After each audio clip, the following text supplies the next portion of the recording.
Common scams everyone still falls for. The printer ink plot. Let me know if this sounds familiar.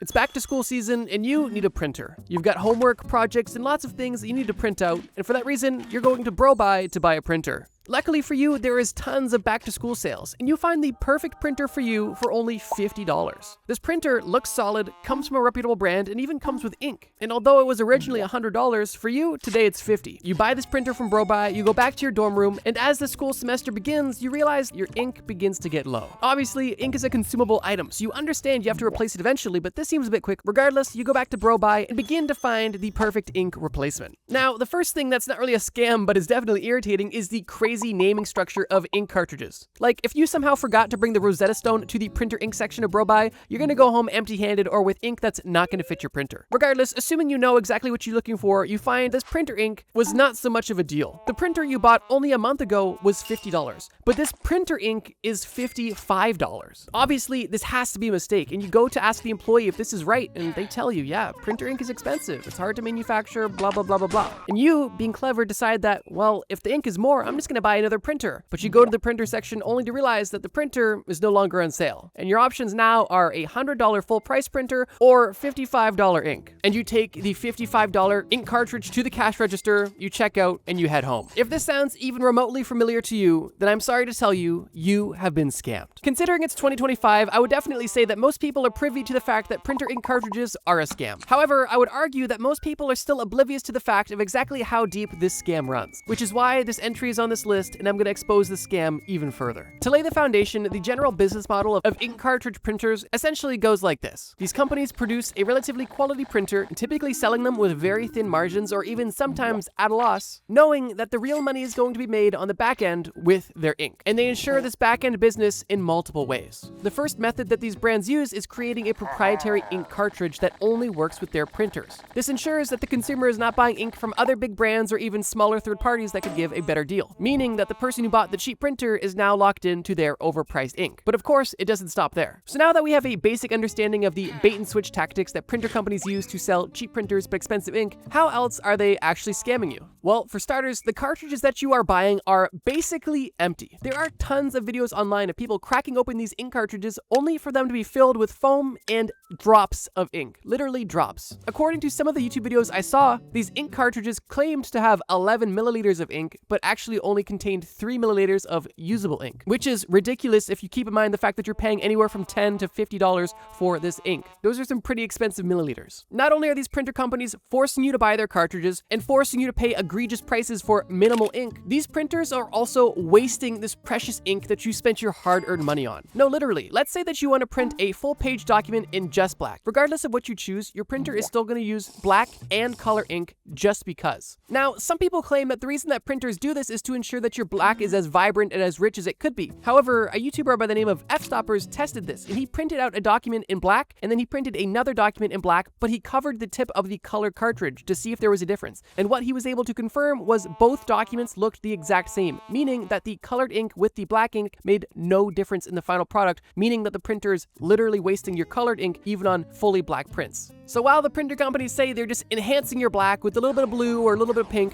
the reality is you cannot say no to this option and use only your black ink. And if you can't even say no to this function, to me, that's a scam. But once again, it doesn't end there. Not only are printers wasting your ink by adding colors you don't need to black prints, most cartridge printers go through something known as a cleaning cycle. And these typically occur either every time the printer is turned on or every time the printer prints something. And at a surface level, this makes sense. A printer is using a very fine tip to deliver a very precise amount of ink on a paper without having it bleed or smear. So for that reason, having a clean printer ink tip makes sense. However, this cleaning cycle is extremely wasteful. And not only does it just clean the tip of the cartridge, but in some cases, this cleaning cycle causes ink to come out of the cartridge and over time typically results in half of the ink cartridge being wasted just on this cleaning cycle. You can't tell me that's not at least a bit intentional, or at least hasn't been fixed for a reason. Oh, and don't even get me started on trying to refill these cartridges because, well, first of all, you literally can't even open them, and if you try to, there's an extremely high chance that your printer will just reject the tampered with cartridge to begin with. I've been talking talking about printers way too much, and we have a lot of ground to cover in this video. Oh, don't even get me started on the environmental aspect of all of the wasted cartridges and all of the toxic ink. That's a whole different disaster. The diamond disaster. Similar to the ink cartridge scam, I think that in this day and age, most people are privy to the fact that diamonds are not as rare as they say, and the market is for the most part propped up by manipulation and lies. And while I could make an entire video about the sheer depravity of the diamond industry, covering topics like forced child labor and market manipulation, however, for the purpose of this video, I'm going to focus on one specific subset of the diamond industry, the diamond engagement ring scam. Imagine you're on the beach with the love of your life. You're both looking at the sunset when you realize that it's time to pop the question. You hold your soon-to-be fiance's hand, get down on one knee, and present her with a small, tiny box. Inside of that tiny box is a diamond wedding ring that costs twice your monthly salary. And you're just praying that she loves it. Your soon-to-be fiance looks down at the ring and then looks at you only to say yes. This, for most people, is one of the happiest days of their life. However, it's ironic because this is one of the biggest scams that most people fall for. And no, I'm not saying anything about the institution of marriage, but have you ever questioned why we propose with diamond engagement rings? Or think of what would have happened if you proposed without a diamond ring, or at least a ring that resembled a diamond? And while I can't answer that second question for you, I can definitely answer the first. And the short answer is marketing. That's right, the entire diamond engagement ring tradition actually took place because of an advertising campaign. During the late 1800s, diamonds were not rare at all, and huge diamond mines were discovered all across South Africa. And as a result, the market was flooded with many huge raw diamonds, essentially collapsing the entire diamond market. This was obviously detrimental for jewelers and anybody mining, processing, and selling raw diamonds, which is why the mining company De Beers had to think fast and change the trajectory of the diamond market forever. And that they did. Prior to the 1930s, when you proposed to somebody, a diamond ring was not a requirement whatsoever. It wasn't even a consideration. However, that all began to change in the late 1930s with one of De Beers' many marketing campaigns. At this time, De Beers was actively bombarding the public with messaging along the lines of, hey, the only way to prove your love to your soon-to-be fiance is by giving her a valuable diamond ring. And in 1938, De Beers even coined the term, a diamond is forever, insinuating giving somebody a diamond ring at your proposal ensures everlasting love. Not only did De Beers plan a hostile takeover of the average American engagement, but they also planned a hostile takeover over your bank account. Because not only did they want you to buy a diamond ring for your engagement, but they also convinced you that the only acceptable ring was equivalent to 2 months of your take-home salary, which is once again insane and egregious. However, people bought it up, and this myth is still perpetuated to this day. But all isn't lost, right? Because even if you fall for this scam, at least diamonds have some sort of market and value, right? While that may be true in some cases, you are never going to get the value back you paid for your ring. And ironically enough, in 1999, the De Beers chairman, Nicky Oppenheimer, said, quote, diamonds are intrinsically worthless. Basically laughing in the face of everybody that De Beers manipulated over the last almost 100 years. So yeah, De Beers specifically made you feel obligated to buy a diamond ring with your proposal, made you feel worthless if you didn't spend way more than you could afford on it, and also made you feel stupid if you ever tried to sell it and realized that it's actually worth nowhere near what you paid for it. Which makes me think that the whole diamond is forever thing was basically just a slogan ensuring that people never resold their diamonds. But that's just a theory. Regardless, it's kind of just sad that a tradition that is so ingrained within our society is actually based in manipulation and lies. Oh, and if you watched our video a few weeks ago about the craziest conspiracies part 4, then you might remember me talking about the crazy cigarette advertisements of the 1930s that also changed the world. You know, the advertisements that literally had pregnant mothers and doctors promoting cigarettes?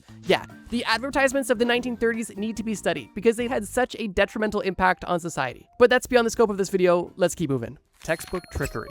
Picture this. You are in the kitchen looking at your laptop with your family all anxiously waiting around you. You have just received an email response from your dream college either accepting or denying your application. And this moment feels like it could be make or break. Reluctantly, you click on the email without even looking, and slowly you unsquint your eyes only to hear your parents scream and to see the email say, accepted. This is such an exciting moment and milestone that should be celebrated. A few months goes by and the beginning of the school semester starts. You go to the college orientation and you are given a list of books you need to buy for your courses for this semester. Awesome. You decide to go to the school bookstore only to realize that these textbooks were more money than you've ever spent in your entire life. For a lot of students, this is not only disheartening, but extremely detrimental. Because if you've just paid out of pocket or got into thousands and thousands of dollars of debt to go into school, only to then need to pay thousands more in textbooks, you could be putting yourself in a very bad spot. And if you're in school, your capacity to work is already low, meaning that you're setting yourself up not for the future you thought you had, but for a lifetime of debt. If you currently are or were a student within the last 20 years, then you know exactly what I'm talking about when I say that college textbooks are literally a scam. Obviously, college textbooks are extremely expensive, but the scam goes far beyond that. In 2010, the average college student in America spent $1,200 per year on textbooks and school supplies, with the majority of that being textbooks. Similar to buying a diamond engagement ring, buying expensive textbooks seems like this is something that people have always done, but that's actually not the case. Over the last 30 years, college textbook prices have increased by 800%. And this gross exponential growth in textbook price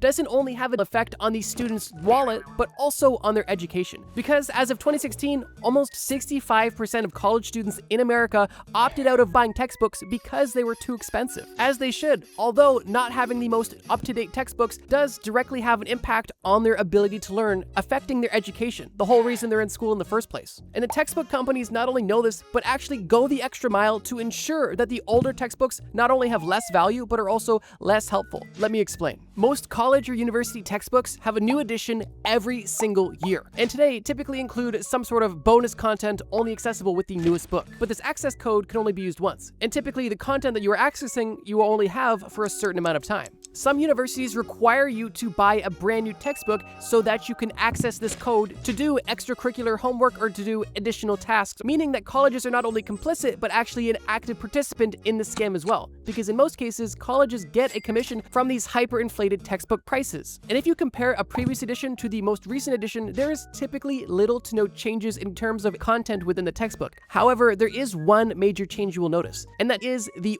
order of the information. And the reason why this is one, so the textbook seems different because things are in different orders, but also primarily so that the textbook of the previous year is not usable to current students. Imagine if you're in a class and everybody else has the new textbook, but you have the old textbook. If you're asking somebody for help and they say, oh, flip to page 45, but your 45 isn't their 45, your experience is already dwindled because you didn't spend the money in a new book. That is an intentional scam that directly affects your learning experience. And if you're a company that literally sells textbooks, I have no idea how you can justify this practice at all. To me, this is insanely predatory and just upsetting. Don't be complicit in the scam. Inform your friends and also do what's best for your interest and your budget. These college textbook companies make enough money. Get a used copy, or if you find one online, well, I won't tell anybody. The diet pill debacle. The health and supplement industry is riddled with scams. And that topic is an entirely separate video on its own. But the supplements I want to focus on specifically are diet pills. Diet pills generally are any supplement that claim that they can help you lose fat or burn calories simply by taking the pill and doing nothing else. These supplements are largely cash grabs that prey upon insecure people, and it's truly upsetting. Most diet pills rely on deceptive marketing, white lies, and half-truths to even be able to make any sort of claim, and that's why I wanted to call them out and expose a lot of the scammery associated with diet pills specifically.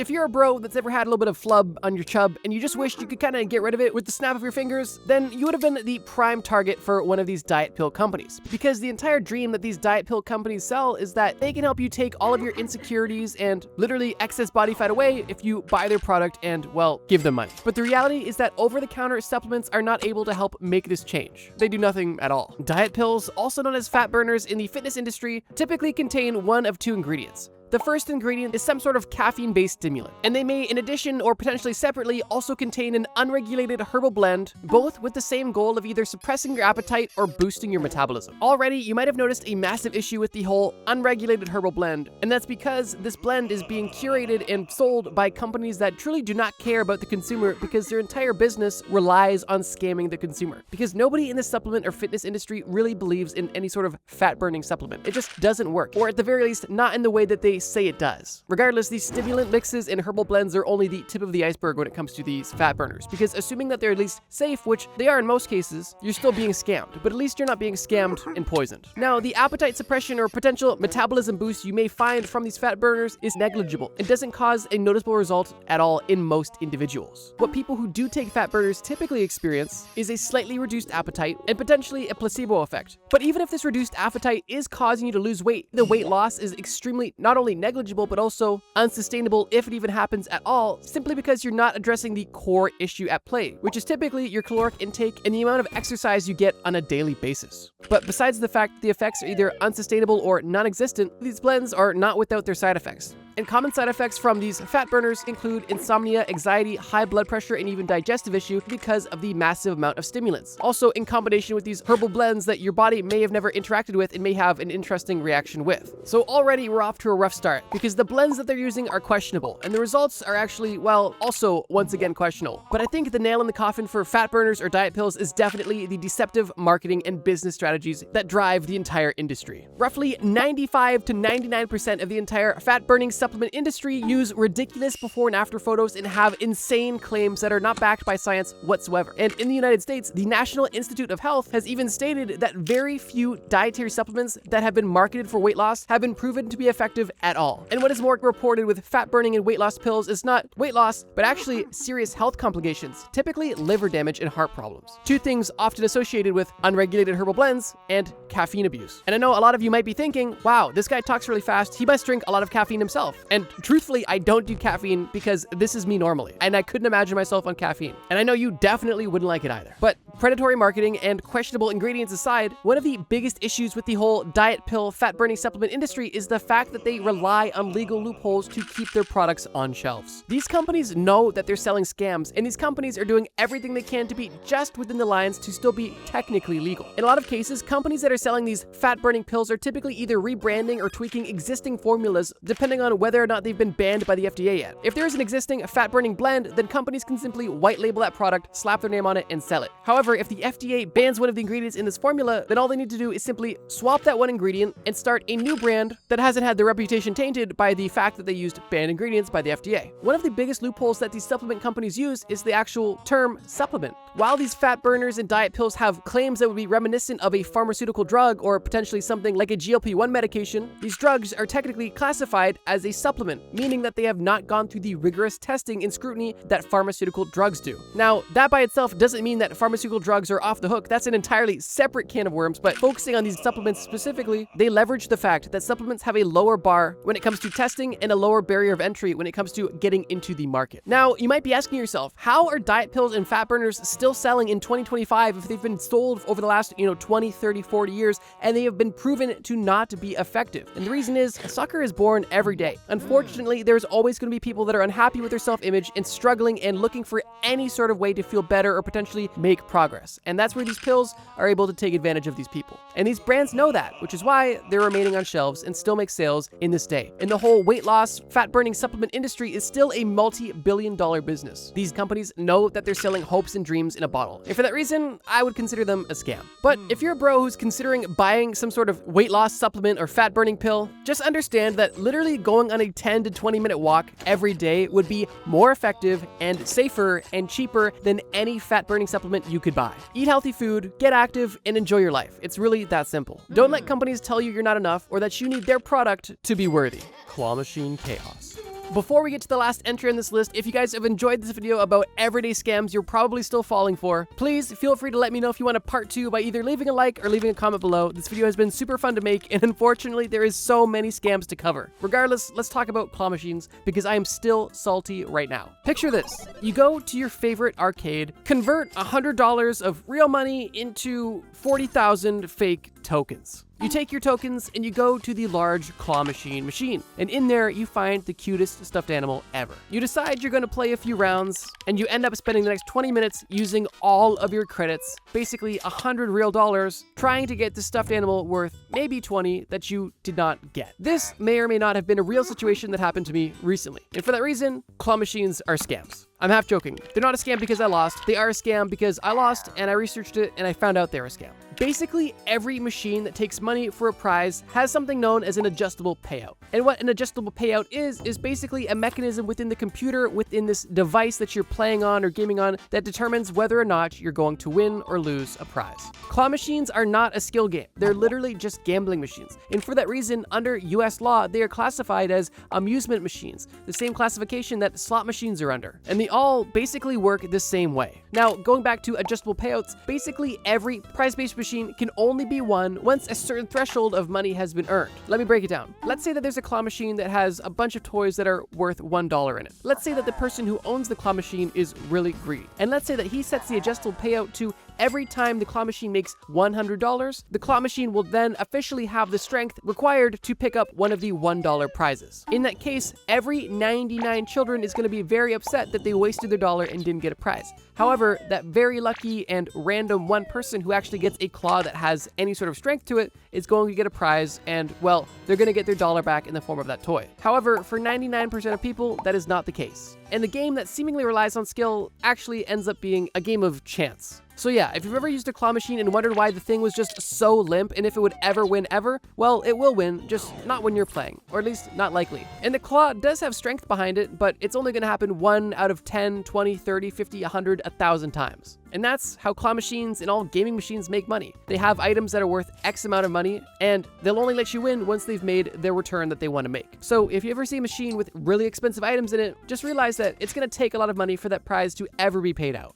And while it's actually really fun to go to arcades and play with claw machines, understand that you're paying for the experience and the fun. And you are in no way, shape, or form ever going to make a return in any form of gambling, crazy mistakes that changed history forever.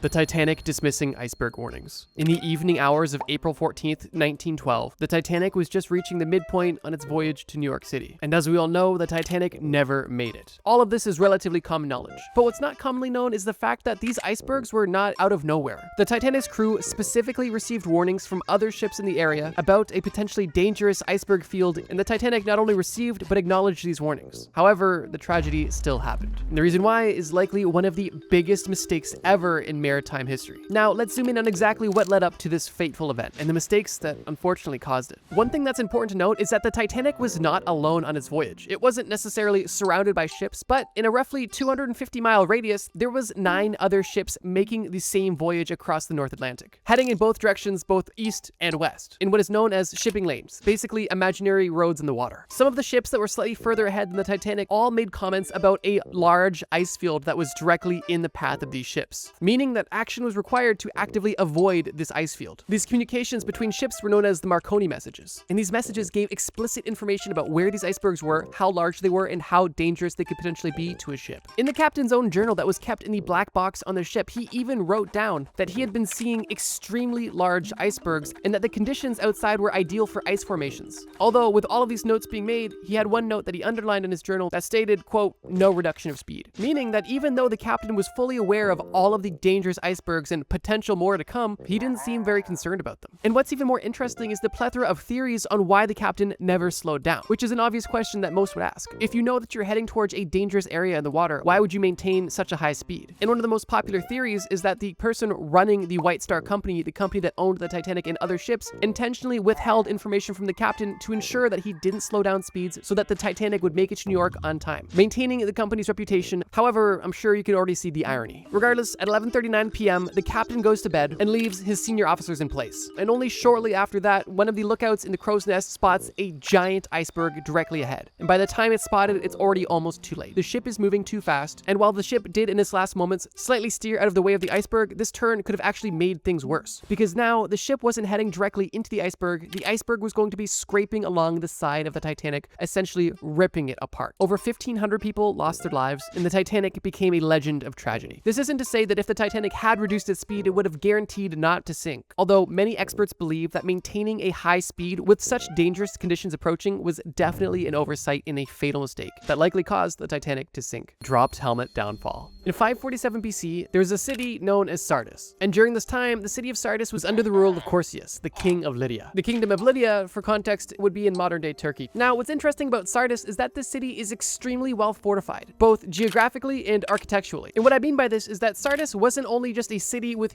huge castle walls, it also was built on top of very steep mountains, meaning that this was one place that you would not want to try to siege simply because of how unoptimal this place would be to attack. Croesus would have such an advantage when it comes to high ground invisibility and knowledge of how to navigate the landscape. Anybody who would try to attack and siege the city would essentially have a death wish. That was until Cyrus the Great entered the the chat. Cyrus the Great heard that Croesus was actually busy doing some other battles that he wasn't doing too well in, and because Croesus wasn't doing so well, he disbanded his troops and was basically taking the winter off to try to refight in the next spring. But when Cyrus the Great got word that Croesus was disbanding his troops, he figured now would be the perfect time to try to siege this impossible city. And that's what happened. Cyrus and his troops showed up on the ground outside of Sardis, and Croesus, kind of shocked that they were even there, quickly gathered all of the troops that were within the castle walls, and a battle ensued. Interestingly, Cyrus actually won this initial battle outside of the castle walls. However, Sardis was still not sieged, and was still believed to be unsiegeable. And Croesus himself was still confident they would never get inside the city walls, and this confidence wasn't unfounded. There was literally ancient prophecies stating that this well-fortified city could never be captured. That was until one tiny mistake was made. One motivated soldier in Cyrus's army was taking a walk around the mountain when he found himself near the back of this massive mountain, simply looking up and watching the city, when he noticed one of the Lydian guards at the top of the hill. The Lydian guard didn't notice the soldier, so the soldier just watched him to see if there was anything he could learn. And what happened definitely changed history. The Lydian soldier, not paying attention, accidentally dropped his helmet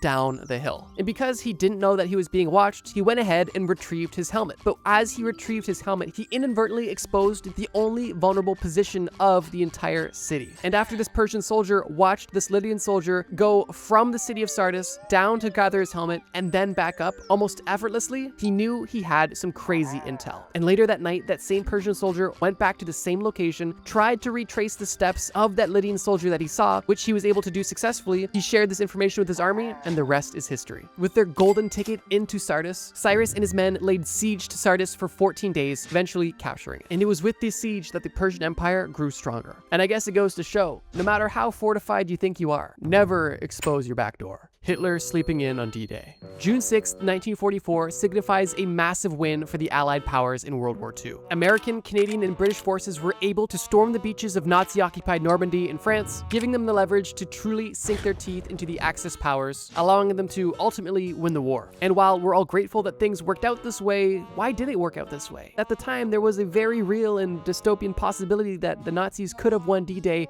and history would have looked a lot different. But that's a bit off topic. The biggest contributors to the Allied powers' success on D-Day comes down to two major points. One being the Allied powers' general clever strategy, and the second being a general lack of planning and communication in preparation for this attack. And when I say in preparation, I mean the Germans knew that the coast of France was susceptible to an attack, and they were at this point expecting it. But the only problem was they didn't know where the Allied forces would attack, and this was a major problem internally. Hitler and other high-ranking officials believed that Pas-de-Calais is undoubtedly where the Allied powers would try to land. However, other officials believed that Normandy was also a possibility. There was no general consensus on where they could have landed, and Hitler's solution was to spread out troops all across France's shoreline. And while this seems logical, it had a major flaw. No one individual location was extremely well equipped. And when the invasion did happen, it would take some time for a counterattack from the Germans to gather all of the other troops from the shoreline to the one area where the actual battle was happening. This mismanagement alone could be considered its own historical mistake, but it doesn't end there. Due to some previous red herrings that the Allied powers threw, specifically staging a false invasion on Pas-de-Calais, when the actual attack on D-Day happened, German troops weren't sure if this was a real invasion or simply another distraction, which leads us to the situation I mentioned earlier. On the morning of D-Day, when the attacks started happening, Hitler was fast asleep. It's reported that he was up late the night before watching newsreels and fell asleep around 3 a.m. Now, interestingly, because the high-ranking officials did not believe that the attack on Normandy was not the major attack that they saw coming, they decided that it was not worth waking up Hitler, and they decided they would allow him to wake up and then they would figure out what to do next. However, that window from the storming of Normandy to when Hitler woke up and began to make counterattack plans, significant progress was already made by the Allied powers, leaving Germany in a really bad spot. Now, this doesn't mean that the Allied powers had no resistance. The Allied powers had to fight against extreme resistance and saw countless tragedies during this battle, with one of the biggest reasons being the Germans fought like hell because it was very well known among the high-ranking Nazi officials that if the Allied powers were able to successfully storm the beaches, they would have at that point won the war. So even though the Germans were unprepared for this battle, they still fought as hard as they could because they knew that this battle would likely be one of the last, which wasn't far from the truth. Hitler spread his troops way too thin, tried to keep too tight of a grip on the entire operation. His high-ranking officials didn't take the attack on Normandy seriously and didn't wake him up, and for that reason, Hitler slept in until 10 a.m., 3.5 hours after the massive naval and aerial bombardment started to take place on French soil. And I think it's important to note that while this was a mistake on Hitler's part, this mistake gave the Allied powers a lot of leverage, and the impact this had on history was net positive, so sometimes mistakes can be good, if they're made by bad people. This video in total could have been 10 hours long with all of the insane historical mistakes, and while I can't make a 10-hour long video, I can make this video, and if you guys really like this video, I can make a part 2. So if you guys are interested in seeing even more, please let me know in the comments below by either commenting part 2 or even just leaving a like. Your guys' support always means a lot. And if you're new here, feel free to subscribe. We post every Friday. Let's move on.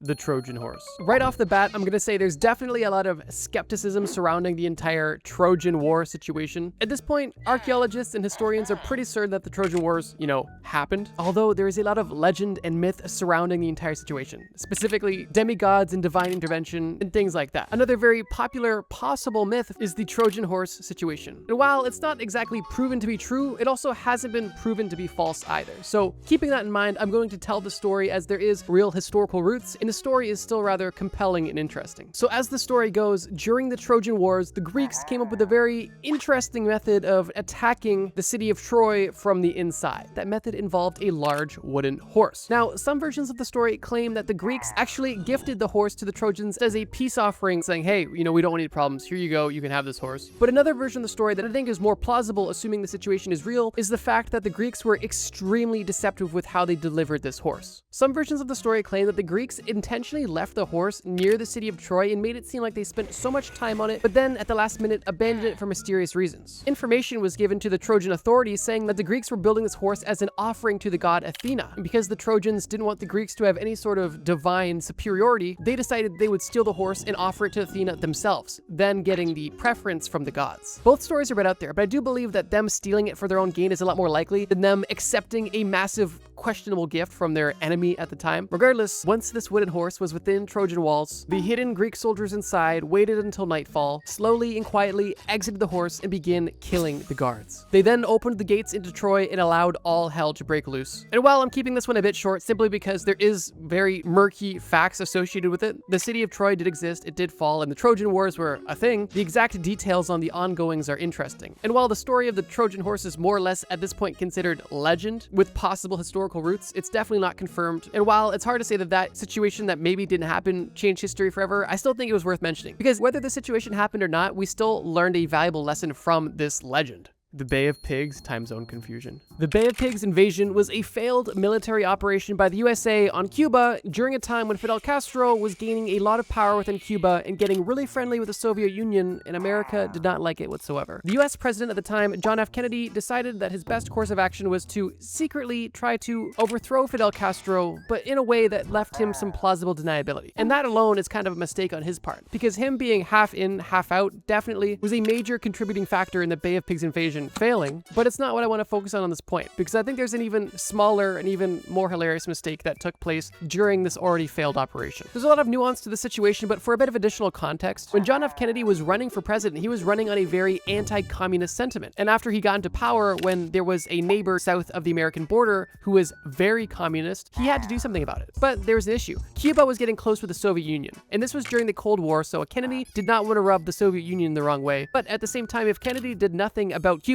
just becoming this communist society, he was going to look passive to the people that voted for him to help eliminate communism, which is why he decided to be a bit sneaky. And by sneaky, I mean he literally assembled an army specifically of Cuban refugees in America, and he even went as far as painting an American B-26 bomber to look like it was Cuban, so that when it was bombing Cuba, it wouldn't look like America was involved whatsoever. Although the bomber was almost instantly known to be American as soon as it was seen flying over Cuba, which is kind of what exposed the entire situation, but we'll get into that. The ultimate goal from the American perspective was to simply invade the Bay of Pigs, build a small base in that area, and through the successful landing of troops in the Bay of Pigs, through the power of that army and through the power of locals now feeling emboldened to rise up against this communist government, they would easily be able to overthrow the government, kill Castro, and have a new capitalistic society installed in Cuba once again. But there was a few problems. One, the American forces, more specifically Cuban refugees fighting on America's behalf, did not have proper support for reasons we'll get into. And also, the government actually underestimated how popular Fidel Castro actually was. The invasion started with a bombing raid from American planes on Cuban soil, and then the following day, troops were on the ground in the Bay of Pigs. However, at this time, the plan was relatively exposed due to that plane being poorly disguised and seen early. And because John F. Kennedy didn't want to catch the blame for having this entire invasion, he almost instantly withdrew all air support that was deemed crucial to the mission, basically leaving the troops that he had just sent there to die. He withdrew the support to have plausible deniability that, oh, I didn't want that going on, but in reality, that's exactly what he wanted, and all he did was just ensure the failure of that invasion. And due to the lack of support, the invasion only lasted 3 days, and the Cuban forces from America were either killed or surrendered. Now, this is where time zones actually come into play, because during this situation, as a last-ditch effort, a bombing plane was actually sent from Nicaragua to help provide support. However, Nicaragua is in a different time zone than Cuba, but the bomber jet pilots did not take this into consideration. So when there was plans for the bomber jet pilot to be accompanied by fighter jets over Cuba, there was an hour difference between their plans, meaning in this last-ditch effort, this bomber plane was unescorted by fighter jets, leaving it extremely vulnerable, cutting that plan short too when the time actually came. And this sort of last-ditch effort failure was the nail in the coffin. And the backlash because of this failed Bay of Pigs invasion was the following. 1, Fidel Castro only grew stronger as a leader because in the eyes of the Cuban citizens, he had just defended the country from an attack from the American government, the biggest military machine in the world, making him look like an extremely strong and powerful leader. And besides making the citizens favor Fidel even more, this made Fidel favor the Soviet Union even more, which is why this situation was basically the catalyst for the Cuban Missile Crisis, which only happened a year later. So yeah, although there was military fighter pilots that were not able to remember time zones between Nicaragua and Cuba, leaving a bomber plane completely vulnerable, that's more or less of an oversight in this entire operation that was ultimately a huge failure for the American government. And this definitely had very serious historical repercussions.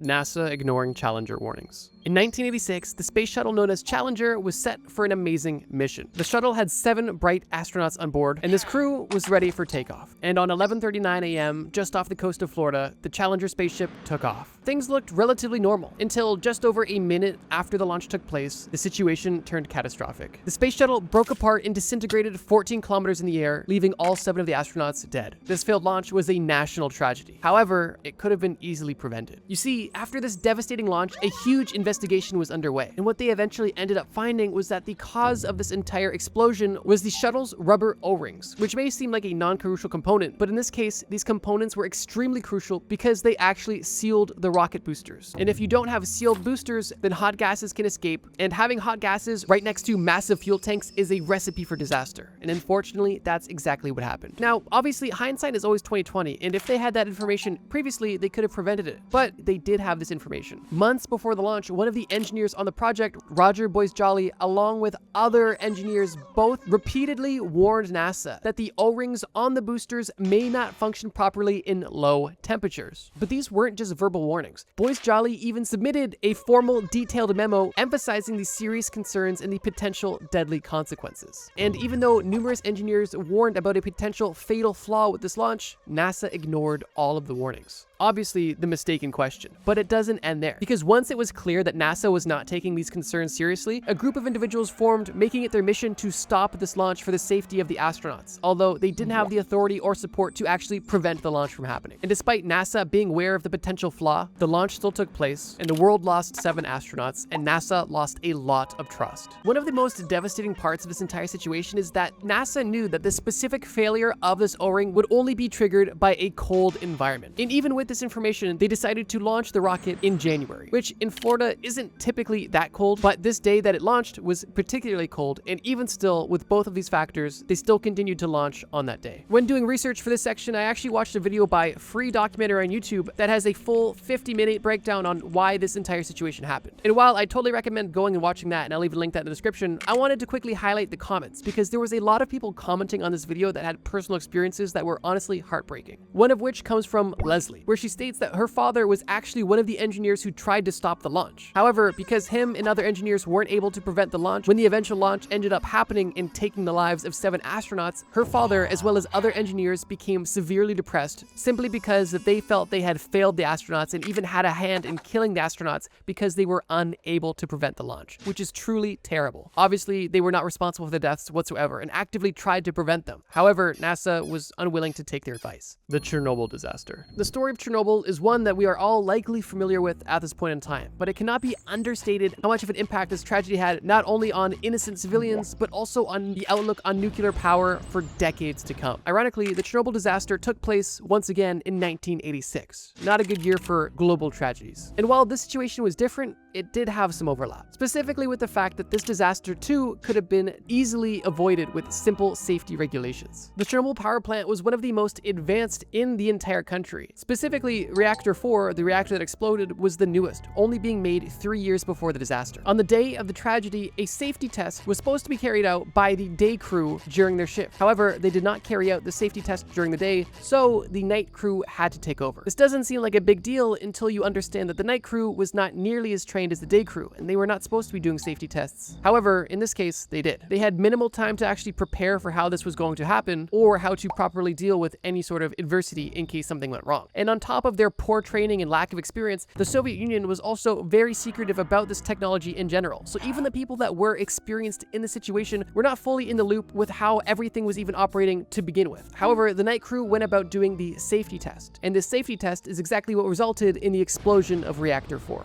Now, this isn't to say that this was the only issue that took place within Chernobyl, because at this point it is well known that Chernobyl had serious design flaws that were essentially destined to fail. And similar to the situation we just talked about, there was people working within the Chernobyl power plant that had reservations about the entire system that they were even using. Although, once again, their warnings were ignored. One of the biggest design flaws was that Chernobyl actually had a positive feedback loop when things were not going good. In most other nuclear power plants, if things were to get out of control, there would be a negative feedback loop, meaning that even without any human intervention, if the power plant was out of control, the reactor would by default cool down, produce less energy, and eventually fizzle out. However, with Chernobyl, things were designed with a positive feedback loop, meaning that if things got out of control, the generators would only get hotter and hotter, creating more and more power, which would only then get hotter and create more power until the eventual explosion. On the day of the actual explosion, only 2 people died. Although in the 2 weeks following the explosion, 28 firefighters who were working on putting out the actual fire that took place in combination with the exploded reactor died due to radiation sickness. That's over 10% of the firefighters that helped put out the initial fire. Immediately after the explosion, 115,000 people were evacuated from a 30-kilometer radius, and 8 tons of radiation were shot into the atmosphere, which eventually made its way over almost all of Europe. And after everything was said and done, the toxicity of the radioactive cloud that came out of this explosion was equivalent to 400 Hiroshima atomic bomb explosions. Not in terms of actual explosive disaster, but specifically in terms of radioactivity. As of right now, this entire situation cost over $700 billion US,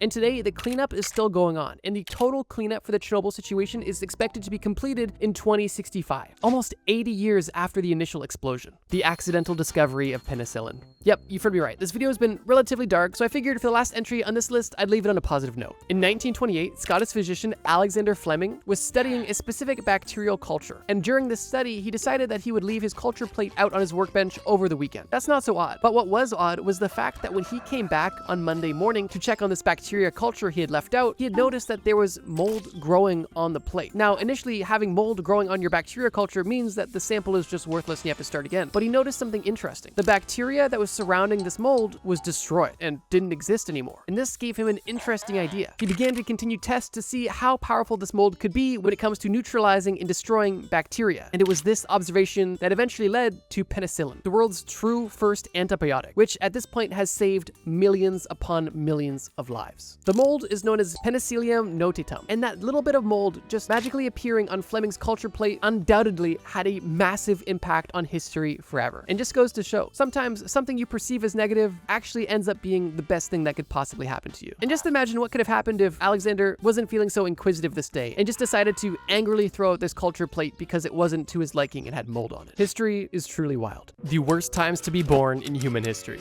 You might think you have things pretty hard right now, but if you have a roof over your head, access to clean water and electricity, and people around you that care about you, you've got a lot to be grateful for. A lot of the modern luxuries that we take for granted today didn't even exist 100 years ago, which just makes you think, if almost everything I enjoy right now didn't exist 100 years ago, what did life look like 1,000 years ago, 10,000 years ago, 100,000 years ago? Well, in this video, we are going to dive into all the worst time periods to ever be born into. Everybody knows that the Roman Empire fell, but not many people talk about the time between the Roman Empire falling and the beginning of the Middle Ages. This period of time is referred to as the Late Antiquity, and it is a major time of political instability and a huge power shift in global politics at the time. Late antiquity typically refers to anywhere from 200 AD to 700 AD, but for this section specifically, I'm going to be focusing on like 450 AD to 700 AD, because following the official end of the Roman Empire in 476 AD, a lot of things continued to happen and change until the end of the late antiquity in the beginning of the Middle Ages. Whenever there is a large change in almost any aspect of life, there is growing pains associated with it, because change is scary and difficult. And in the context of the late antiquity, anybody living in the Roman Empire was experiencing a huge cultural, political, and spiritual shift that had not been seen realistically for hundreds of years. This topic is undoubtedly extremely complex and nuanced, but I'm going to do my best to provide as much context as possible to describe why this time period would have sucked to be born and live in. And one of the biggest reasons for a lot of the hardships that people faced during this time was the widespread political instability, specifically because the empire that had controlled and mismanaged the entire geographical area for the last hundreds of years was no longer,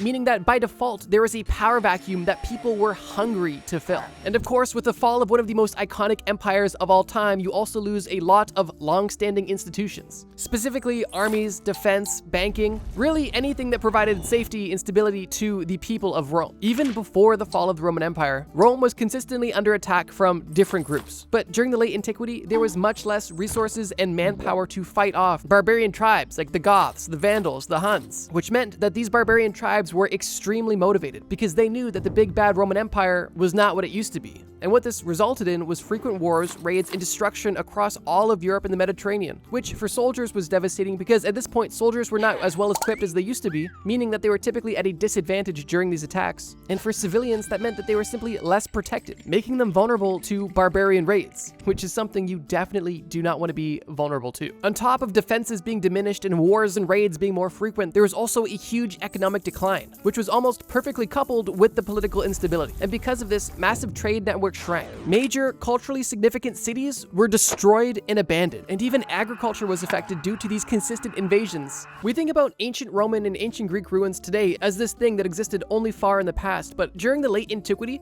major Roman and Greek cities and institutions and buildings that were active and respected only 100 or a few hundred years ago were now in ruins, with the majority of these culturally significant locations either being destroyed in raids, left to rot because there's nobody to use them or maintain them because of the city's depopulation, or if these buildings were still in decent shape in a city that was somewhat populated or repopulating, a lot of these buildings were actually deconstructed from the inside out to be used for new buildings. For example, ceramic and bricks were taken from old antiquity buildings and used to build new churches. The late antiquity is an interesting period of history because it is regarded as one of the most transitional periods, as it was at the dawn of the rise of Christianity. And because of that, there was a lot of conflict surrounding other religions in the area. But for that reason, a lot of people see this time period as an opportunity and as something to be celebrated. And while that is definitely something to consider, the late antiquity is one of the most significant examples of transitioning from the old world to the new world. And living through that was not easy whatsoever. But in case you're still not convinced that the late antiquity is one of the worst times to be born in and alive in, allow me to present one thing I haven't mentioned yet, the Justinianic Plague, which took place during the peak of the late antiquity, specifically from 550 AD to 750 AD. And this 200-year period saw a drastic decline due to this plague that took place all across the Mediterranean and was responsible for the death of tens of millions of people. This plague was happening while all of this political uncertainty was happening, all of these wars and raids were happening, all of the economic decline was happening, and all of the religious chaos was happening. All of this at the same time as a deadly plague. So yeah, the late antiquity is not just a casual handoff of power or an example of growing pains, and had a lot of horrible things happening at the same time. And for that reason, I thought it was a great candidate for this list. But we have a lot more to discuss, so let's keep going. Following the late antiquity, I want to discuss a period of time that's a bit more modern. What I'm about to discuss isn't necessarily a time period, it's just a stretch of history that you would not want to be born in or live through at all. And this includes anywhere from 1914 to 1945. The first thing you're probably thinking about during this time period is the World Wars. And you're exactly right. World War I took place from 1914 to 1918. And during this time, if you were a healthy adult man, there was an extremely good chance that you were going to be sent into some of the worst hellish conditions ever imaginable. But we're just getting started. Obviously, World War I didn't only affect soldiers, as there was millions of civilian casualties as well. And it's estimated that in total, just from World War I alone, 15 to 22 million people died, with 9 to 11 million of those being military personnel and 6 to 13 million being possible civilian deaths. And that doesn't even account the injured and the displaced. But we're still only getting started. The conditions of World War I were insane. Trench warfare, machine guns, poison gas. These people did not have a quick and painless death. The people that did die died in some of the worst conditions this world has seen. But to add insult to injury, during 1918, not only was there a massive world war going on, but there was also a huge Spanish flu pandemic. And this pandemic was one of the deadliest pandemics in recorded history, and terrifyingly sometimes killed young, healthy people in as little as 2 days. It's estimated that the Spanish flu killed at least 50 million people worldwide. Keep in mind, this is after 22 million from the First World War that just happened. Both of these major global events were extremely and almost unspeakably devastating. But we're still not done, because following World War I and following the Spanish flu pandemic, we find ourselves at the end of the 1920s, specifically 1929, when we began a time known as the Great Depression. During the Roaring 20s, most Western countries experienced massive economic prosperity and also had a huge social and cultural change post-war. But this cultural change was for the better, with a vibrant and optimistic outlook on life and the future, and everybody was making money and feeling better, and everything that was horrible and bad was behind us, right? We survived one of the biggest pandemics of all time and one of the worst wars of modern history. Of course we have something to celebrate. The bad times are behind us and everything is better, right? No.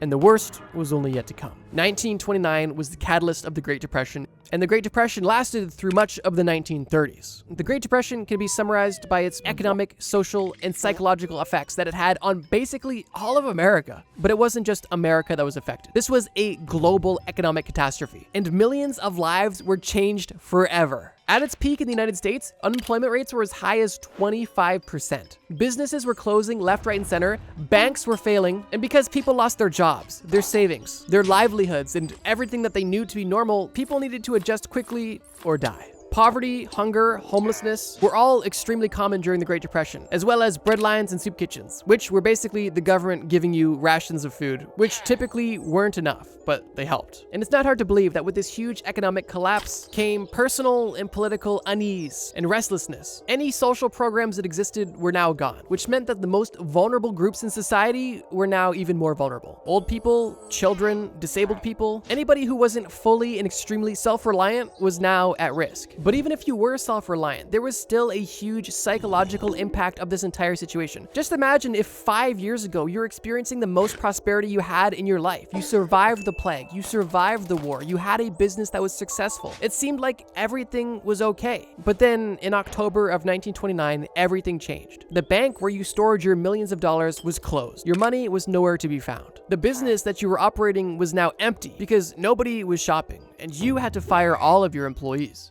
The close network of friends that you had around you was now dissipating because people were ditching town to find any sort of opportunity elsewhere. And you are left in a house that you're going to default on with people that you need to take care of, and the only option you really have is to get in the breadline and hope for the best. If nothing else, that's going to do something on your mental health. And we've even seen the effects of people who experienced and survived the Great Depression in future generations. During the Great Depression, people globally were uneasy. Everything that they felt they had worked for was taken from them. It was gone. And now most people are jobless, homeless, or at least hungry. And basically everybody was doing way worse than they were before. And this social unrest led to political unrest, which led to the rise of some pretty crazy ideologies, which brings us to the last thing I want to mention in this period of time during the early 1900s, the Second World War. As I stated earlier, the First World War is one of the most catastrophic things to happen in recent history. And the Second World War, unfortunately, was just as bad as World War I, if not much worse. The Second World War lasted longer, experienced much more death, experienced genocide, and so many more horrible things that weren't even possible during the First World War. Just for context, it's estimated that anywhere from 70 to 85 million people died during World War II. And it's believed that almost half of these deaths were civilian deaths, which is extremely upsetting. The Soviet Union alone lost 24 million people in World War II,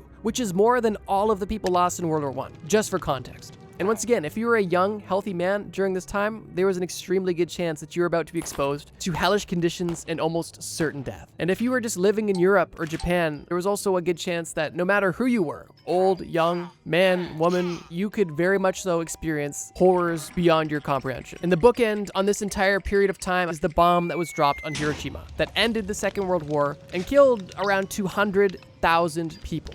I just described a handful of some of the most significant historical events in modern history, and all of these things happened in like a 40-year stretch. If you were born in 1898, you could have been old enough to fight at the end of World War I, experience the Spanish flu pandemic, lose all of your money in the Great Depression, and then as an adult fight in World War II as well. And by the time World War II ended, you would be 47 and have a lot of stories to tell. It's honestly just mind-boggling to think about, and for that reason, I knew it was one of the worst time periods to be born into and live in. I wanted to take a quick break from war because we've discussed a lot of it up to this point, so I wanted to talk about the year 536 AD, which is a year that, ironically, has been nominated as the worst year to be alive by Michael McCormick, who is a medieval scholar. And by medieval scholar, I don't mean he was a scholar in medieval times. I mean like he is a modern-day scholar of medieval times. Regardless, what happened in 536 AD? Well, if you paid attention to the first section, a lot, because 536 AD actually does take place during the late antiquity. But I didn't want to discuss it in that section because I wanted to make sure I had a separate spot for, well, a volcanic winter.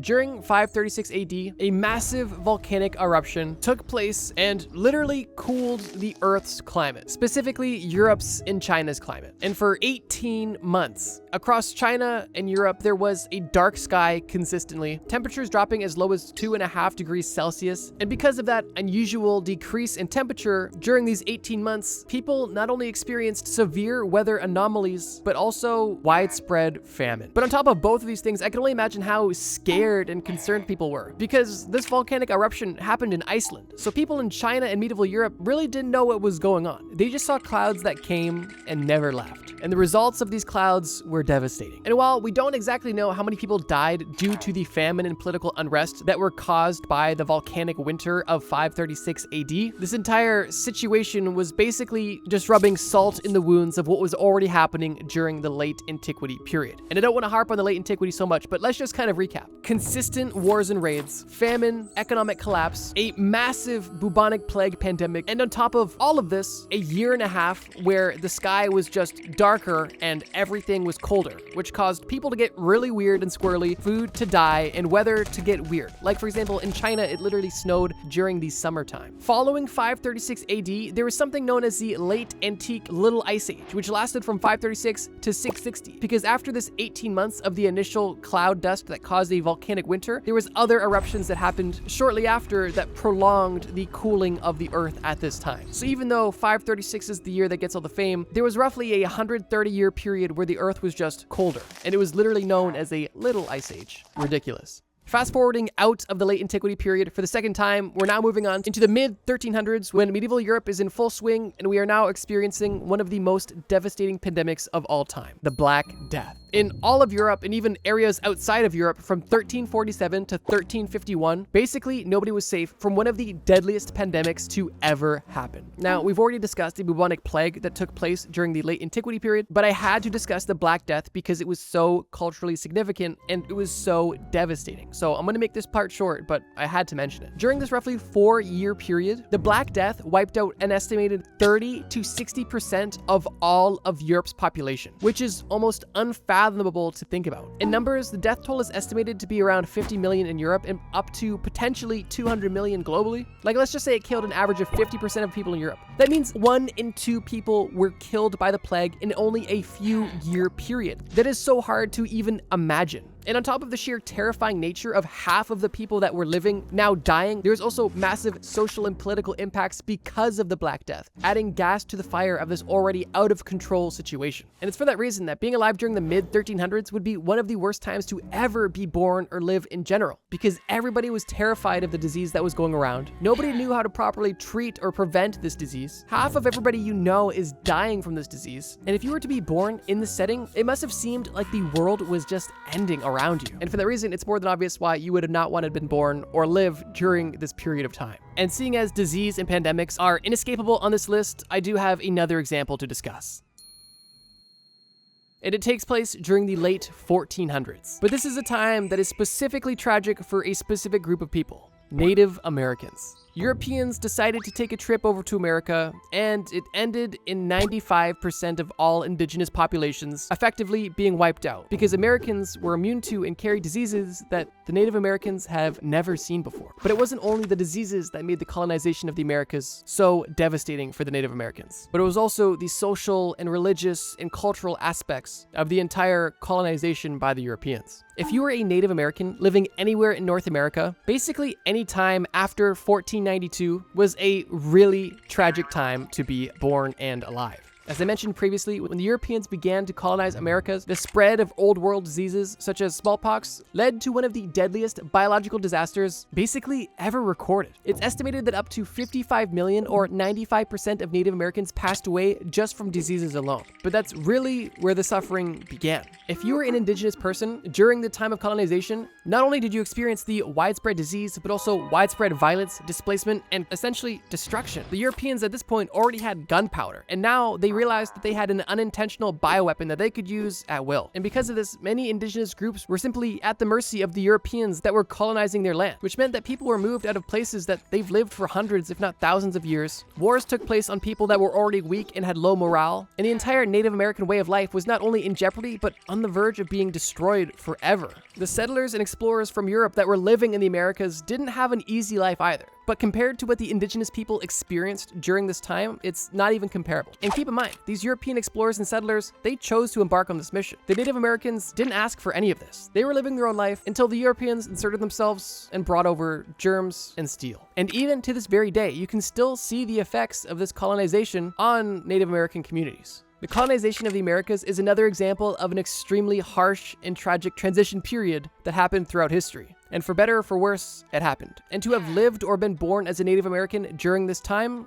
it would have been extremely hard and tragic. And for that reason, I had to put it on this list. And for the last time in this video, I actually wanted to discuss an entire time period. And I saved it for the end because it might not fit the criteria for some people, as this time period is prehistoric. And it's also pre-human. It's known as the Carboniferous period, and it took place from 539 million BC to 299 million BC. And while humans didn't exist during this time period, if you were to have been born in this time period, you would have been wishing you weren't. The Earth was much different hundreds of millions of years ago, with one of the most notable changes being the oxygen level being much higher than it is today. As of right now, the air we breathe is only roughly 21% oxygen, but during the Carboniferous period, the air was 35% oxygen, which sounds great until you remember that oxygen is actually highly flammable, which meant that during this time period where forests were rich and lush, massive forest fires took place and would rage uncontrollably, sometimes for months or years on end. But that's only the start to some of the Carboniferous shenanigans. Because sure, if you were to be born in this time period, the air alone would cause health issues and would likely cause oxygen toxicity over time, but potentially that's something you could acclimate to. Scientists let me know. But forest fires aside, you would have been faced with some of the most devastating and disgusting creatures of all time. Keep in mind, the Carboniferous period is far before the dinosaurs. So if there was no humans and no dinosaurs, what was roaming the earth? And the answer is insects and arthropods. And these creatures thrived in this oxygen-rich environment, which meant that they could grow to insane sizes. That's right, the Carboniferous period was essentially a time when the entire planet was overrun by huge bugs. There was giant dragonflies that had wingspans that were over 2 feet long. And there was over 3.5 foot long millipedes that would just be crawling around. And these are only two examples of some of the creatures that existed during this time. This time period is also known as the Golden Age of Sharks, which as a human means that it's definitely not the Golden Age for you, which is just another reason why this entire period of time would be horrible to be a human, or alive as a human for that matter. But in case the prosperity of sharks and giant bugs weren't enough to kind of creep you out, there was also mega arachne, because of course there was. And what that means is there was giant spiders. Spiders that got as big as a human head, which, I mean, I guess comparably to the size of the other animals I discussed isn't that big, but I mean, I don't want to touch any spider, let alone a spider the size of my head. Even though the Carboniferous period likely would have been extremely beautiful with the rich oxygen causing lush rainforests and greenery to thrive globally, due to the residents of the earth at this time, you would have definitely not wanted to experience it. But I'm curious, out of everything I discussed in this video, which time do you think was the absolute worst and why? Let me know in the comments below. The craziest lawsuits that won big money.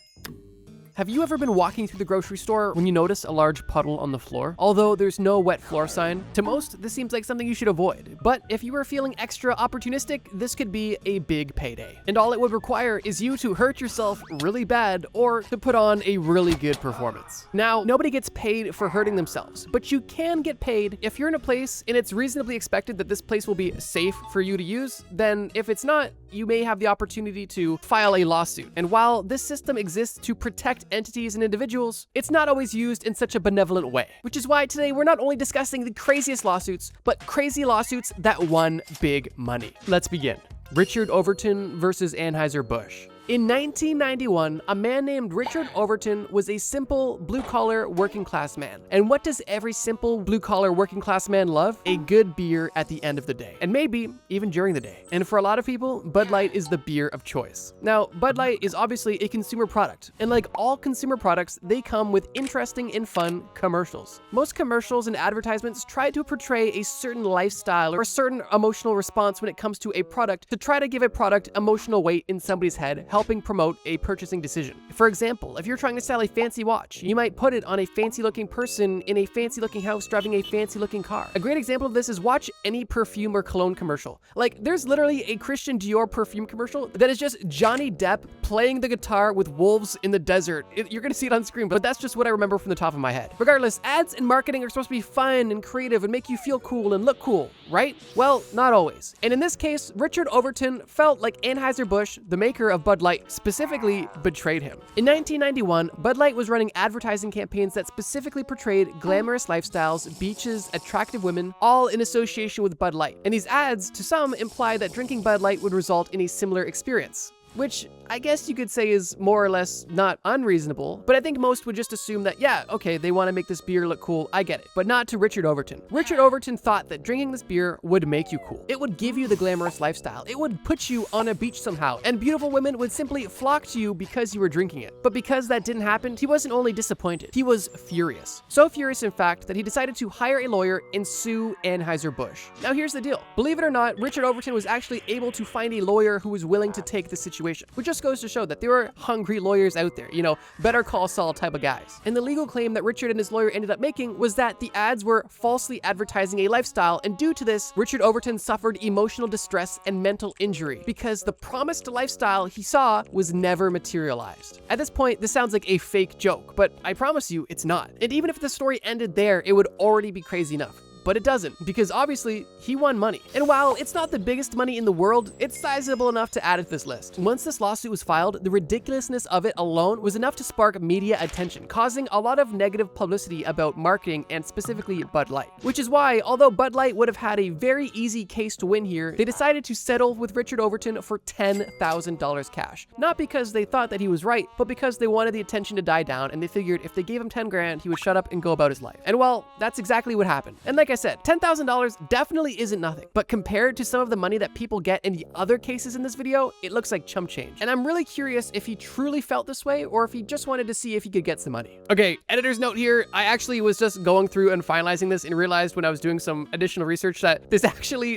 didn't get paid out. Literally, this $10,000 was not paid out. The case was actually dismissed. And keep in mind, this case happened in 1991. Even as far as 2007, he was still doing interviews trying to get this money out of Anheuser-Busch. The same $10,000 almost 20 years later. So yeah, my bad. I wanted to definitely make sure I added this in. He actually didn't win a little bit of money. He wanted no money, but you know what? It's already in the video now. It's a funny story, but okay, the rest of them were actually winning big money. And the money in each section is only going to get bigger and bigger. Cleanthropy Peters versus Universal Studios. In the last case, we discussed advertising being too misleading because it was not true to the expectation. But in this case, we're almost experiencing the exact opposite. Because in this case, Cleanthropy Peters, a 57-year-old woman at the time, took her 10-year-old granddaughter to the haunted Halloween house in Universal Studios looking to get a fright, but ended up getting much more than they bargained for. I'm man enough to say that I don't have a huge tolerance for scary stuff. I've never really done haunted houses, I've never really wanted to, and I'm generally scared of most things. So already I feel a bit sympathetic towards this case. But I will say, being somebody who is sensitive to scary things, I know to stay away from haunted houses. But maybe that's just me, because obviously Cleanthropy Peters did not share the same mindset. So here's here's the situation. The story, according to Clancy Peters, goes as follows. Clancy and her granddaughter both enter the Halloween Horror Nights haunted house, and things start off relatively normal, but then it went downhill fast. And Clancy Peters, specifically what her problem was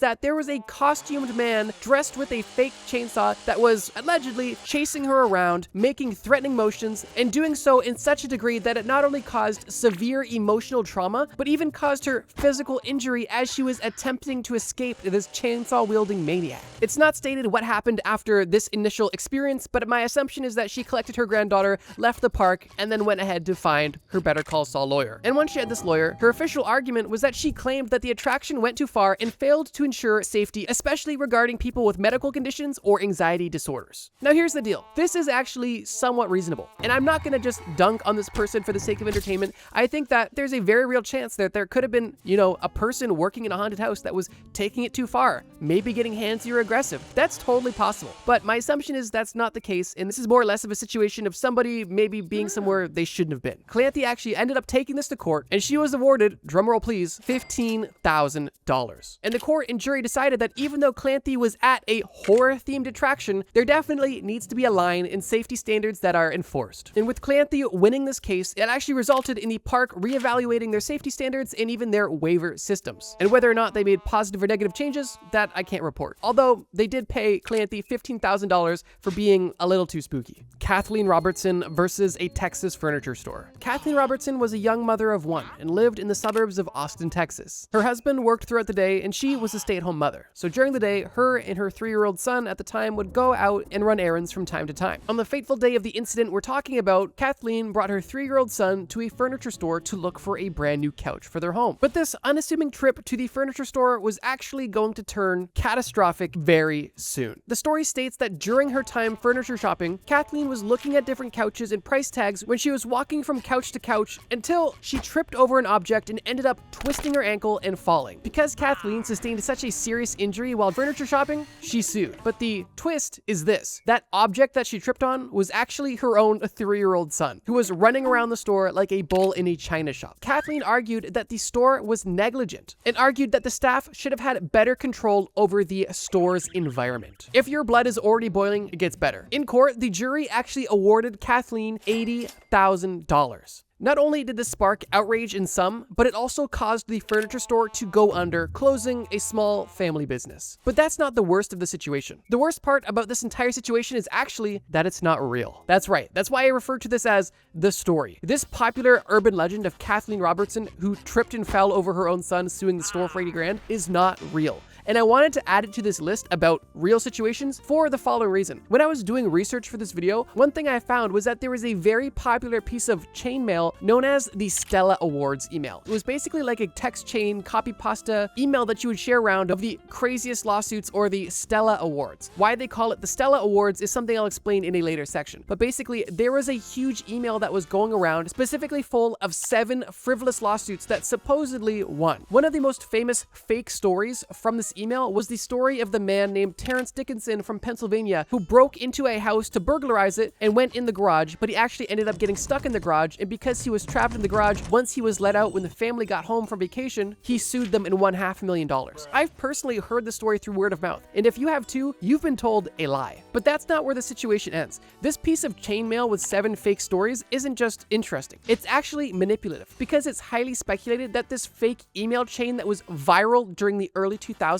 was actually used to help lobby in favor of corporations against the American people. Here's what I mean. During the early 2000s, this viral email chain was going around claiming that these 7 real lawsuits won and that they were crazy and wow, our legal system is so messed up. But right after this Stella Awards email went viral, there was a wave of lobbying that took place on behalf of huge corporations and insurance companies to reform the legal system, specifically involving lawsuits from individuals. And because of this perfect timing, it's highly speculated and borderline confirmed that these 7 fake stories was deliberate propaganda to make the average American individual think that juries in personal injury cases were simply untrustworthy and too frivolous, and because of that, reform needed to happen. And even though these insane frivolous cases not only didn't win money but didn't exist, in the minds of the American people, it seemed like their justice system was just falling apart, and for that reason, it made sense to reform it so that these people weren't able to steal from corporations, when in reality, these corporations and insurance companies were only lobbying to steal your rights. I'm gonna get off my soapbox now, but when doing research for this video, I thought this was too interesting not to include, which is why I wanted to lead you into it with a story that sounds believable and also blood-boiling, but in reality, it's actually corporate American propaganda to steal your rights. Woodrow Thompson versus his neighbor's dog. Woodrow Thomas lived in a nice community in Seattle, Washington, although he had one issue, an issue that he couldn't stand anymore, an issue that most of us can probably relate to. Woodrow's neighbor had a very loud dog. Admittedly, I also have a dog, a small, little, yappy dog that definitely annoys everybody in my neighborhood. And I'm sure a few of you can relate as well. I say this to make the point that loud, barking dogs aren't necessarily a rarity, especially in populated suburban areas. But I guess to Woodrow, the barking had simply gotten too excessive. Denise Norton, Woodrow's neighbor, had a dog named Chopper. And Chopper, according to Woodrow, barked excessively. But Woodrow didn't just claim that Chopper barked excessively, Woodrow claimed that the dog barked to the point of being emotionally and psychologically damaging. Woodrow even went to such extremes as to claim that the dog's barking regularly reached volumes of 128 decibels, which is literally louder than a jet engine. Woodrow was claiming that his neighbor's dog, through a window, barked louder than a jet engine. So even though Woodrow's entire lawsuit seemed almost baseless and his claims seemed completely unrealistic, he still went ahead with filing the lawsuit against his neighbor. Now here's where things get interesting. As we stated, he was filing this lawsuit specifically for mental and psychological damages. But he didn't just want money for therapy or earplugs. He wanted $500,000 because of Chopper's barking. And this $500,000 lawsuit was won, but not for the reason you think. You see, when Denise Norton was served the papers, letting her know that her crazy neighbor was suing her for $500,000, she almost reasonably didn't take it seriously and just assumed that this lawsuit was fake and that it had no base in reality, so she ignored it. But unfortunately, because she never showed up in court to defend herself, Woodrow automatically won, and the judgment was the full $500,000. Because Woodrow's complaint about the barking dog was unchallenged, well, he just won by default, and he honestly probably wished he asked for more money at that point. But for Denise, the situation is devastating, because although it was definitely negligent of her to not take action on a lawsuit that was handed to her, if it's baseless, then simply challenge it and win. She would have had a very easy win here, mainly because no dogs bark louder than jet engines. But now she is trying to go through the process of having the entire situation appealed and dismissed. And right now, that is still pending. But even though $500,000 is a lot of money, it's not the most we're going to discuss on this list by a mile. Stella Liebeck versus McDonald's. Remember earlier in the plot twist when I was talking about the Stella Awards, basically the lawsuit version of the Darwin Awards? Well, the Stella Awards are named after Stella Liebeck. And the story of Stella Liebeck is one you've probably heard before. But in case you're unfamiliar, let me paint the picture. Stella Liebeck was a 79-year-old woman at the time. She was going about her normal morning routine when she drove to McDonald's, went through the drive-thru, got a coffee, and after she paid and received her coffee, she then put it between her legs, opened it, and began to drive off. But when she drove off, the coffee spilt, and she ended up receiving third-degree burns to over 16% of her body, specifically her inner thighs and groin area. And because of this, she was hospitalized for 8 days and required skin grafts. Now, originally, this case was more or less oversimplified and kind of written off as a baseless claim from somebody trying to get a paycheck. But after doing more digging, I actually kind of don't think it was that at all. But I wanted to add it because I know a lot of people think it was, and I kind of wanted to dispel that myth, or at least maybe let you make your own opinion on it. Because here are the facts. Yes, Stella bought a coffee. Yes, she put it between her legs while driving and opened it. And yes, because of this, it spilt and burned her. All of those actions were definitely not smart. So for those reasons, I definitely think that Stella played a part in this. And maybe if things would have went worse, would have been a Darwin Award winner. But here's the other side of the situation. At the time, McDonald's was serving unreasonably hot coffee. And this was proven. After Stella ended up suing McDonald's because of the intense pain and damages that her body suffered, they measured the temperatures of McDonald's coffees. And they found that these coffees were anywhere from 180 to 190 Fahrenheit, which is far above safe levels or even what any other reasonable coffee shop was brewing or serving coffee at. And that alone gave Stella's case a lot of validity. But it didn't end there, because after lawyers continued to do a deeper investigation into McDonald's hot coffee, they had discovered that over the years, McDonald's had over 700 complaints of people who have injured themselves due to McDonald's extraordinarily hot coffee. So because McDonald's was serving unreasonably hot coffee, and because hundreds of people had not only injured themselves with the coffee, but also had similar settlements with McDonald's, there was definitely definitely a case to be made here. But this is still really only the beginning, because initially, Stella only wanted $20,000 to cover her medical bills, which is reasonable and also kind of dispels the myth that she was looking for a fat paycheck. She wasn't. She just wanted her medical bills to be covered. But McDonald's responded with, I'm not even joking, an $800 offer. Obviously, Stella was unwilling to accept this, and the jury ended up awarding $200,000 to Stella in damages, which the judge brought down to $160,000 due to Stella's partial fault in the situation. But on top of that $160,000, Stella was also awarded $2.7 million in punitive damages. And the reason why this figure is significant is because it was equivalent to 2 days of McDonald's coffee revenue. And with that, in total, Stella won $2.86 million. And of course, she didn't walk away with every single penny of it because of legal fees and taxes, but she still did extremely well in a situation that was unfortunate. But yeah, I wanted to mention this one because I think a lot of people were expecting it. I also think a lot of people are uninformed in the situation. Obviously, Stella was not being very wise in this situation. And although her poor choices ended up giving her great bodily harm, this entire situation did likely end up saving a lot of other people in the future, because after this situation, McDonald's reduced the temperature of their coffee to a reasonable temperature. And they were also held accountable and ultimately punished for offering only $800 in the entire situation. I don't think this was a money grab at all. I think Stella just wanted to be compensated for her damages. I think that she was definitely at fault for hurting herself, but I do think that it wasn't only her fault, because if the coffee was a more regular temperature, she would have not have had burns so severe they required literal skin grafts. James Hausman versus a glass door. James R. Hausman lived a simple life in Springfield, Illinois, but he had a dream. He had the dream of sailing the entire world on a cruise ship.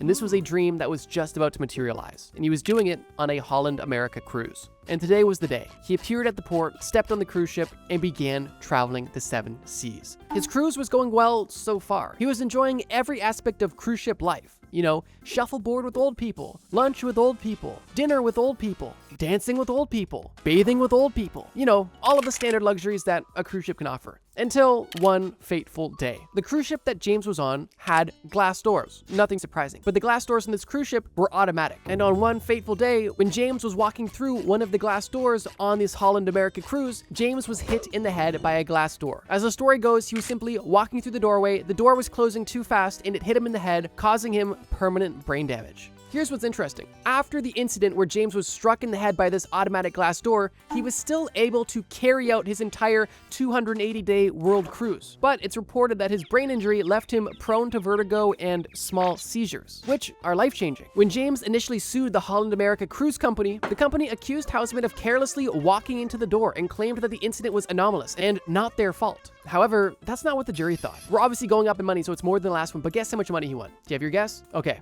He won $21.5 million, which is absolutely insane. And I just want to say, I don't think that James was necessarily being dumb or crazy or frivolous in this exact situation. But I think the fact that such a simple mistake could cause such a huge payout is ridiculous in my opinion, which is why I thought it was worthy of this list. Although I want to make it clear, I don't think it was wrong of James to sue. If the door is faulty or too fast, or at least fast enough to cause permanent brain damage, I definitely think there's a reason to, seek compensation. But that being said, $21.5 million seems like a lot. I think this is kind of similar to the last case where there's negligence on both sides. And possibly this situation exposed the underlying issue with these glass doors that were automatic and potentially too fast or, too dangerous. Maroof Hussain versus the Metropolitan Transit Authority. Maroof Hussain was born in Bangladesh and grew up surrounded by family and friends, but as a young adult wanted to find a better life for himself. And he decided the best place to do that was in the United States of America. Maroof ended up moving to America and at the age of 24 found himself as a bicycle delivery driver working right downtown in New York City. Maroof lived a simple and ordinary life until one day of June 2017. Maroof actually had this day off and was going to another part of the city. Like most New Yorkers, he went down to the subway and was waiting on the station. But while Maroof was waiting for his train, he found himself pacing, but unfortunately found himself walking across some uneven ground, which made him feel unbalanced and caused him to fall directly on the subway tracks, the same subway that he was just waiting for. With almost no time to move and no opportunity for somebody to help, Maroof was hit by the subway, but fortunately did live, although sustaining serious injuries. Maroof had injuries to his neck, his back, his head, his arms, his legs, his hands, and the most severe of his injuries were his left foot, where all of his toes were cut off by the train. But here's where things get interesting. When first responders made it to the scene to start seeing Maroof, they assumed that he had intentionally jumped in front of the train. And because first responders had made this official claim, the Metropolitan Transit Authority, or the MTA, which I'm just going to refer to them as now, ran with this as their defense. And because they were trying to state that Maroof did this to himself, they were pressuring Maroof to settle for only $100,000.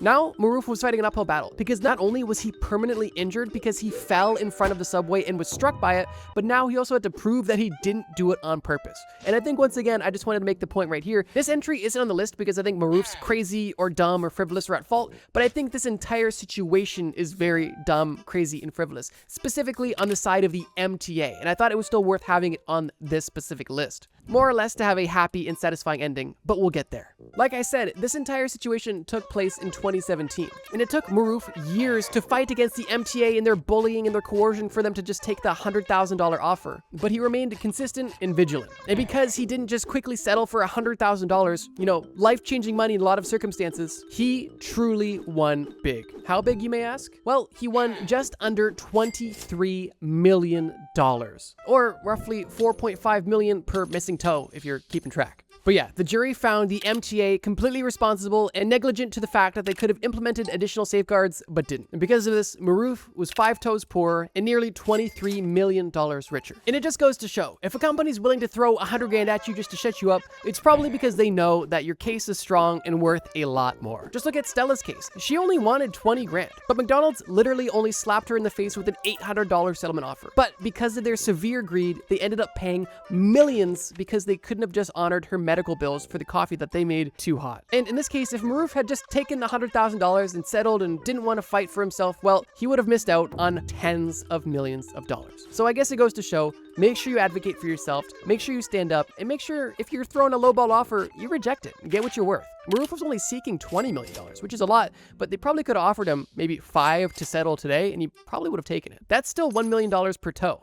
Not a bad deal. The secret meaning behind every dream. Picture this. You tuck yourself into bed, getting cozy, ready for a well-deserved night's sleep. When almost instantly after closing your eyes and falling asleep, you find yourself having the most odd dream of all time. This dream is so vivid, in fact, that you wake up, remembering almost everything about this dream that you were just having. At first, this dream seems random and devoid of any meaning, but you decided to take a peek to see if it could possibly mean anything. And after taking a quick look on Google, you realize that you are not the first person to have this dream, and that there are many interpretations on what it could possibly mean. Chances are, if you're watching this video, you've had a similar experience, which is why I wanted to describe all of the most common dream themes in one video. Dreams are so cool, but I think it's important to understand why we even dream in the first place. And to put it as briefly as possible, when we go to bed and rest our conscious minds, our subconscious minds are going to work to process all of the information from that day, trying to make sense of the world and everything that we experienced. Just imagine if every time you went outside and did something, you wrote down everything you saw and everything you did on a sticky note. By the end of the day, you would have a lot of sticky notes. And those sticky notes would probably need to be organized. That is what your subconscious mind is doing when you are sleeping. But what's interesting about that is that your subconscious mind does not speak the same language as you. Your conscious mind understands language and logic, although your subconscious mind understands the world through a different means, feelings, images, and metaphors. And that alone is a big reason why your dreams seem so random. I think social worker and sleep expert Suzanne Bergman described dreams best when she said, quote, "Dreams are a universal language, creating often elaborate images out of emotional concepts." But with that being said, although there is no solid scientific connection between certain dreams and specific emotional states, there is definitely implied meanings behind a handful of very common dreams. And in this video, I'm going to describe every single one of them. Let's begin.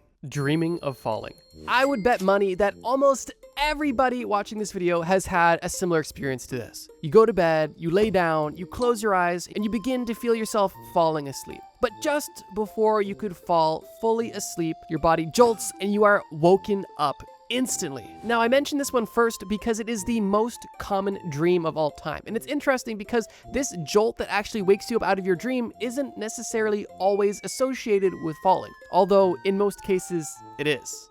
And whether this spasm was accompanied by a dream or not, it still is the same thing. It is called a hyptic jerk, and it is actually an arousal of our primal instinct that allows us to quickly get up out of sleep and defend ourselves in a dangerous situation. Another place you actually see this response a lot is when people prank people that are sleeping. You'll notice that these sleeping people that are being pranked will quickly get up and assume some sort of offensive position, and it will typically take time for their mind to catch up to what their body's already doing. That is a major difference between the subconscious and conscious mind. But going back to the falling part of this dream, why do people dream about falling specifically? Just think about it. When you are falling, you are in likely the most vulnerable state you can be in. You are simply at the whim of gravity. gravity, waiting for whatever the outcome of this fall may be to happen. So for that reason, falling is a pretty good metaphor for feeling like you're losing control in your life, or at least fearful or anxious of losing that control. And this control could be anything. You could feel like you're losing control to bad habits. You could feel like you're losing control of who you truly are. You could feel like you're losing control of your life because your school schedule is so packed or your job is too overbearing. There are a plethora of life situations that could cause you to feel these feelings, but in most cases, when people experience a dream of falling, the most common interpretation of this is that the person experiencing that dream is feeling anxiety,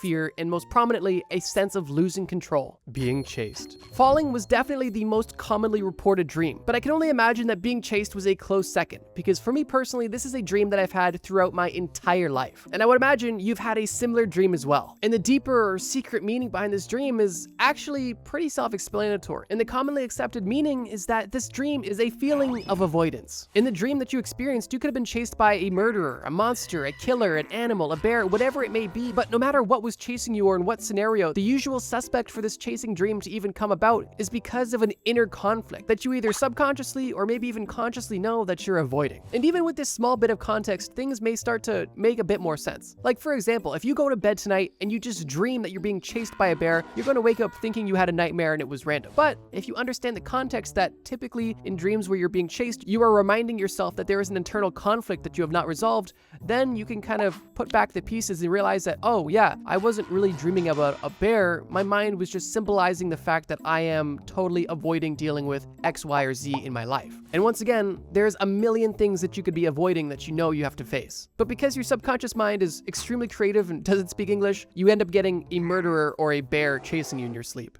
Teeth falling out. We're starting to get a bit more niche here, but this is actually another dream that I have personally experienced. In my specific situation, I was just dreaming that I was in the bathroom and I looked in the mirror. And as I looked in the mirror, my teeth were extremely loose and I was actually able to touch them and they were just falling out. Obviously, this dream was rather disturbing and it grossed me out, and when I woke up, I remembered it vividly and was pretty unsettled by it. So unsettled that it caused me to actually Google what this could possibly mean. And it was that entire experience that later inspired this exact video. But with that being said, what could teeth falling out mean in a dream? Does it mean that you subconsciously know you need to brush your teeth more? And while in most cases that isn't the case, I would say that's definitely not impossible either. Like I said, this is all interpretation. And for example, if you did know that you had to brush your teeth and you weren't, and you dreamt about it, that could very well be the reason why. But in most cases, why people dream of their teeth falling out is much deeper and much more severe. In short, dreams of losing teeth is most often linked to stress, fear, and uncertainty. At this point, a common theme, but it goes a bit deeper. In some beliefs, teeth symbolize stability and security. So if your mind is creating dreams where this symbol of security and stability is just falling out of your mouth, that could be a representation of how you feel in your waking life. Do you have a pain that you are just simply not addressing, or are you simply stressed out? Any of these situations could potentially cause you to have a dream about losing your teeth. And if you've personally ever experienced a similar sort of dream, think about what was going on in your life during the time, and if there was anything that you could pinpoint that could have potentially caused this dream. Losing your hair.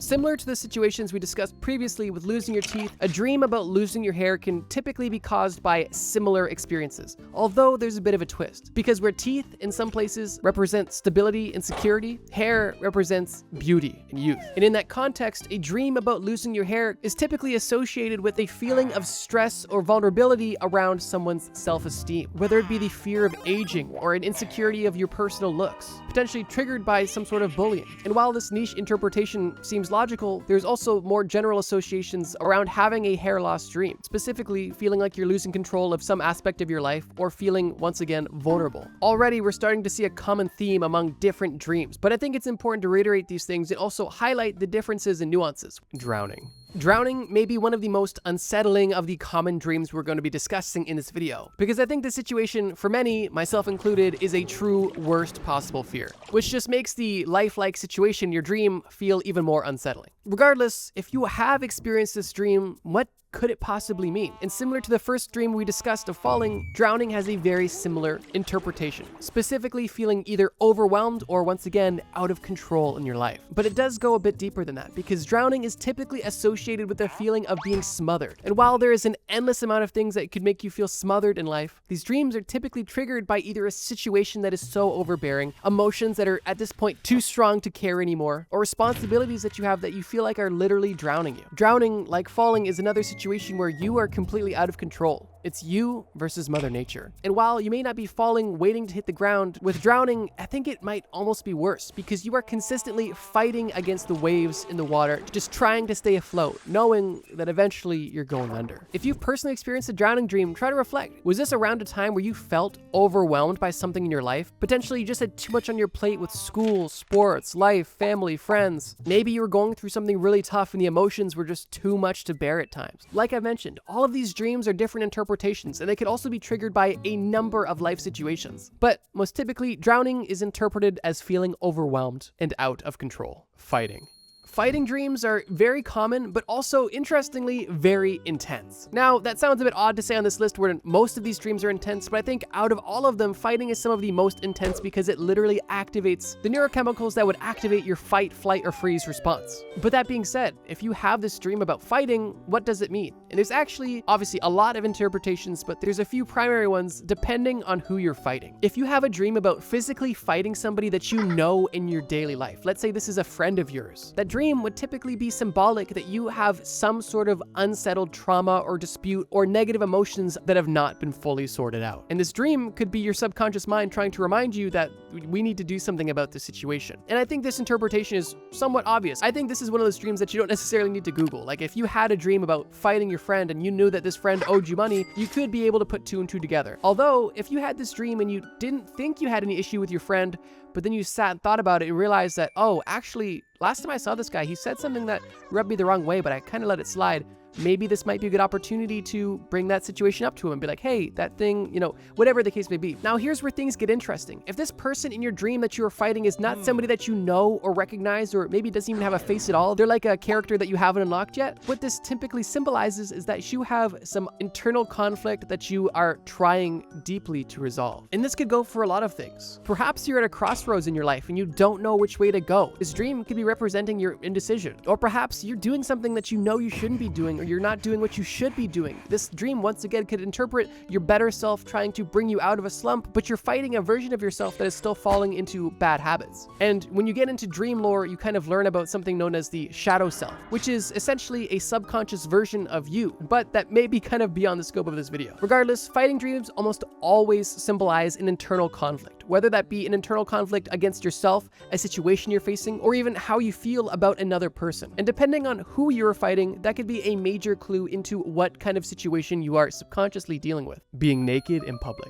Okay, this one isn't just a dream, it's the dream. Totally joking, but I'm glad that this one isn't as tense as the other ones, although the meaning is still just as serious. I think this is another one of those dreams that isn't necessarily extremely difficult to try to decode on a surface level, but there are some nuances that we'll get into. I think intuitively we kind of all understand that a dream of being naked in a public place can be symbolic for feeling vulnerable. But I think even taking it a step deeper than that, this imagery can be symbolic of insecurities that you're feeling, a need for acceptance, or potentially a fear of judgment or criticism. If you're at a place in your life where you feel like you are under immense pressure and being judged and criticized at every move, you may be dreaming of being naked because for how much you're being judged in your day-to-day life, you might as well just be naked because everybody looks at you so weird and sees you as alien, or at least that may be how your subconscious mind, understands that criticism. When you get criticized or called out, you feel exposed. You feel literally vulnerable and alone, and the same sort of situation exists when you are naked in public. You're the only person with no clothes on and everybody's looking at you. This dream is funny to think about, but it's definitely an uncomfortable dream to have, and it's once again rooted in some pretty serious negative emotions.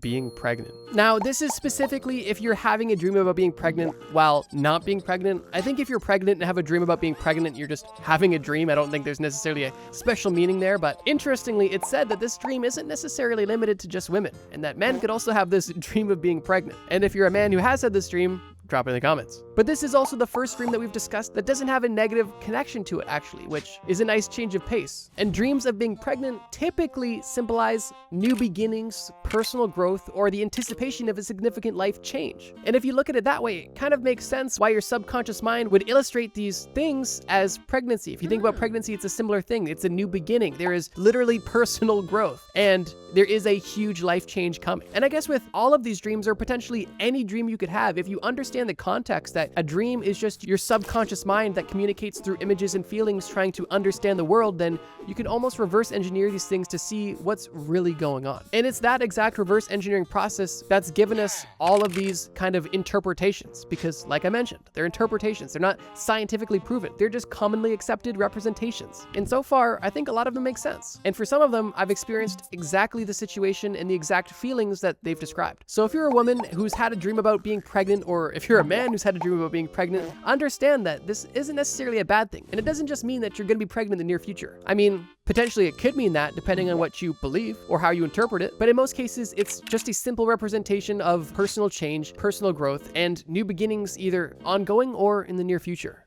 Death. Taking almost a 180 from dreams of being pregnant, we have dreams of dying. Now, interestingly, dreams of dying have typically very similar associations to dreams of being pregnant, which is why I put them side by side. Now, on the surface, a dream of yourself personally dying could be one of the scariest and most upsetting dreams you can have. And in some cases, and in some cultures, this dream is taken literally, and it means that, oh, this is a sign that I'm gonna die soon. Which, I mean, depending what you believe, I mean, maybe it could be the case, but in most instances, that isn't the case at all, and that's typically not what your subconscious is trying to tell you. Similar to how your subconscious mind illustrates a new beginning as a pregnancy, your brain could also take the same input and illustrate death. But this isn't necessarily the death of you, this could be the death of a chapter in your life. Whether it be you start a new relationship, you end a relationship, you start a new job, you start thinking a different way, you start working out, whatever major life change is happening in your life, there is a death of the old version of yourself, and potentially even the death of something in your life, like a job or a schooling system or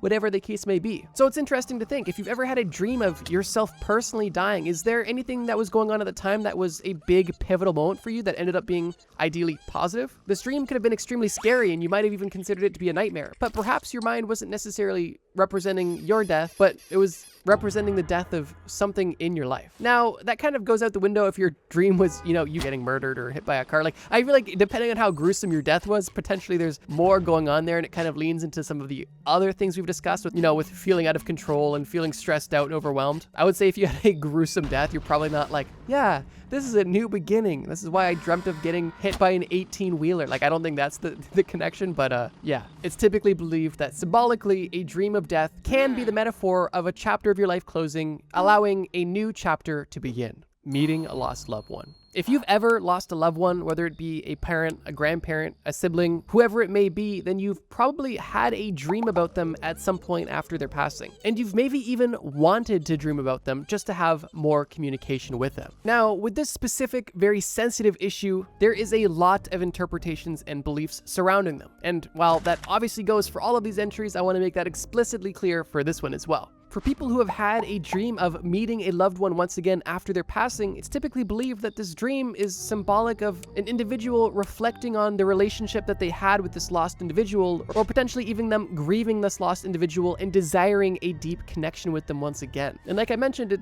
makes sense if you think about it. If you've lost a loved one and, you know, that is just gone now, your subconscious mind is going to have to do a lot of work to try to comprehend what that even means. And that person may be interjected into your dream as a result. And some interpretations include that if you meet a lost loved one in your dream, that is that lost loved one specifically trying to contact you, or I guess successfully contacting you to let you know that they have made it to the other side and that they are with you and whatever they may say to you in the dream, if they say anything at all. So this one is interesting because there's a lot of ways you could take it. It could be a representation of you trying to deal with the loss of this person and trying to understand your new relationship with them after them being gone, or it could even be them communicating with you from the other side. But whatever you may believe, it's interesting to understand these dreams and try to ponder them when they happen. But I do think this entry is likely the most self-explanatory on the list. You're dreaming about a lost loved one because you're thinking about a lost loved one. But regardless, it's a pretty straightforward dream. Although there's still a ton to unpack around it. Snakes. Before we get to the last common dream on this list, I just want to say that there is a ton more of crazy and common dreams I want to discuss. But time is limited for every video. So if you want a part 2 with more common dreams, either leave a like or leave a comment below letting me know that you want that video, and I'll be more than happy to make it. Oh, and if you're enjoying this video and watch us often, feel free to subscribe. It turns out a good majority of you guys aren't even subscribed, but if you enjoyed the video, you might as well. It's free, and I hear it gives you good dreams. But back to snakes. Snakes are one of the most interesting dreams I've researched for this video. Specifically specifically because I could not get one solid read. Like I mentioned, every dream I discussed is open to interpretation, and there are plenty of interpretations, but typically there is an underlying common denominator.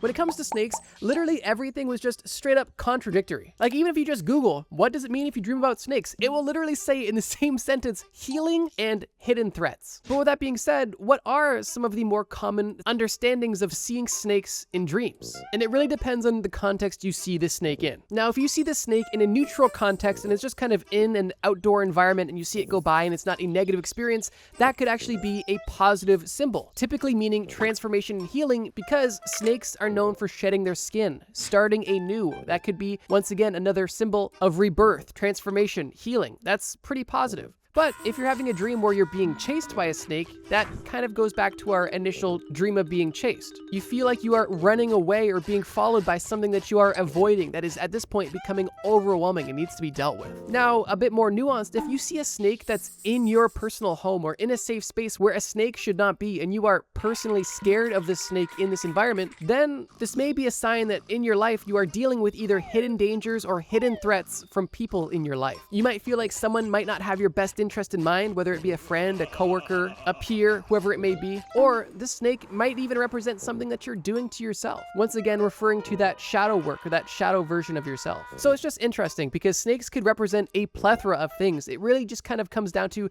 the context of which you see it. A snake in nature could represent rebirth. A snake chasing you could represent you avoiding an issue in your life. A snake in your house could represent you feeling unsafe or threatened. And a snake in your boot might mean that you're in Toy Story. But what do you guys think? If you guys have experienced any of these dreams, please let me know in the comments below. And what do you guys think of these interpretations? If you have any additional interpretations, please leave them in the comments. I know that almost every religion and culture has their own interpretations and versions of what these dreams could mean, and I'd love to hear them more in the comments. What I'm saying here is not fact or even personal opinion. It's just more or less a common understanding of what some people interpret these dreams to mean. But this is very much so an open conversation and not a closed book. And if you are waiting for a part 2, let me know a common dream that you want to know the meaning of in the comments below. Useless ancient instincts we all still have. As much as we like to believe that as a species we are civilized and technologically advanced, in reality, a lot of modern day society and our day-to-day life is still heavily influenced and, quite honestly, controlled by primal instincts, deeply ingrained in our brains over hundreds of thousands of years of human development. But in this video, we're going to discuss examples of primal instincts that were helpful at the time that today are quite useless, or in some cases, making our lives harder. Let's get started. I would guarantee that most people watching this video, if not everybody watching this video, enjoys a sweet treat. And while some of us enjoy a sweet treat guilt-free, some of us also feel bad that we quite often crave such sugary things that we know aren't good for us. But the reason most of us crave such sugary and sweet foods and drinks was at one point in time crucial for our survival. During the ancient prehistoric days of humanity, food was a luxury and likely the most valuable currency. And it's for that reason that humans were really eating anything and everything they could get their hands on. But not all foods are built the same. Eating bugs and leaves is cool, but nothing quite hits the spot to a caveman like something extremely sweet or something extremely fatty. And the reason for this is simple. Sugar specifically is extremely valuable to the body because it gives your body a quick boost of energy, something that many foods aren't able to provide. And because of this, your body responded extremely positive to this food source that was able to give you such a quick hit of energy. Even if your body wasn't in dire need of energy at the time, your body is able to store that excess energy in the form of fat, meaning that at any time, at any place, if there was anything sweet around, your body knew to consume it there and then. And at the time, this could have meant life or death. Now, unfortunately, the stakes today are not nearly as high. And I would say that most people, if not everybody watching this video, does not struggle with food scarcity either at all, or definitely not to the extent that cavemen did. Meaning that eating the bag of gummy bears on your nightstand isn't life or death. It's really just how much willpower do you have to overcome your primal urges. In today's world, eating anything sweet you can get your hands on almost has the opposite effect, because at best, this excess sugar is just going to put extra weight on your body. And at worst, it's actually going to have a detrimental effect on your overall health. The complete opposite of the intent of this instinct in primal times. So if you ever feel bad about having low discipline when it comes to sweets, it's because a caveman hundreds of thousands of years ago realized that berries and honey give you a kick of energy that bugs, leaves, and animal fats just couldn't do. Oh, and as a quick bonus, the reason why everything in the world today is so sugary is directly related to the human instinct of craving excess sugar. Humans don't crave sugar because everything in the modern diet is full of sugar, because these companies realized long ago that humans fundamentally crave sugar. And if these food companies instincts could provide it to you, you are very unlikely to say no. And that's another trend you'll notice in this video. Not only are your instincts personally working against yourself, but other entities are using your instincts against you for profit, which is kind of dystopian. Another more dystopian part of modern day life is the fact that even though we are living in the best time ever to exist as a human, we likely deal with the most issues ever. And this is because humans have a deeply ingrained negative bias, which, like you guessed, in primal times served a crucial purpose in our survival. But in the modern day, in a world full of complexity, it only makes our life that was supposed to be easier much harder. I would argue that most people understand that they should be grateful for everything they have in their life. But realistically, gratitude is something you kind of have to remind yourself to have and do. And this is because your mind isn't naturally programmed to be like, oh, this is so great, this is awesome. No, your mind is actually programmed for the opposite. The ancient primal world was filled with real immediate dangers, natural disasters, predators, other tribes, famine, and so forth. You and your loved ones' lives were consistently under attack. And because of this, the best way to survive in a world where everything could and would kill you is to be aware of those things and to primarily focus on the negative or dangerous aspects of life, which at the time was a lot more common than anything else. And while this bias as a caveman was extremely crucial, in the modern day where almost none of these threats exist, we are still dealing with the consequences of this bias. Just think about it. If there was two cavemen in prehistoric times, one who went on a walk and saw, oh, there's a dangerous thing, I'm not gonna go there. Oh, I stepped on something sharp, this place could be dangerous. I'm gonna go home and remember this and just,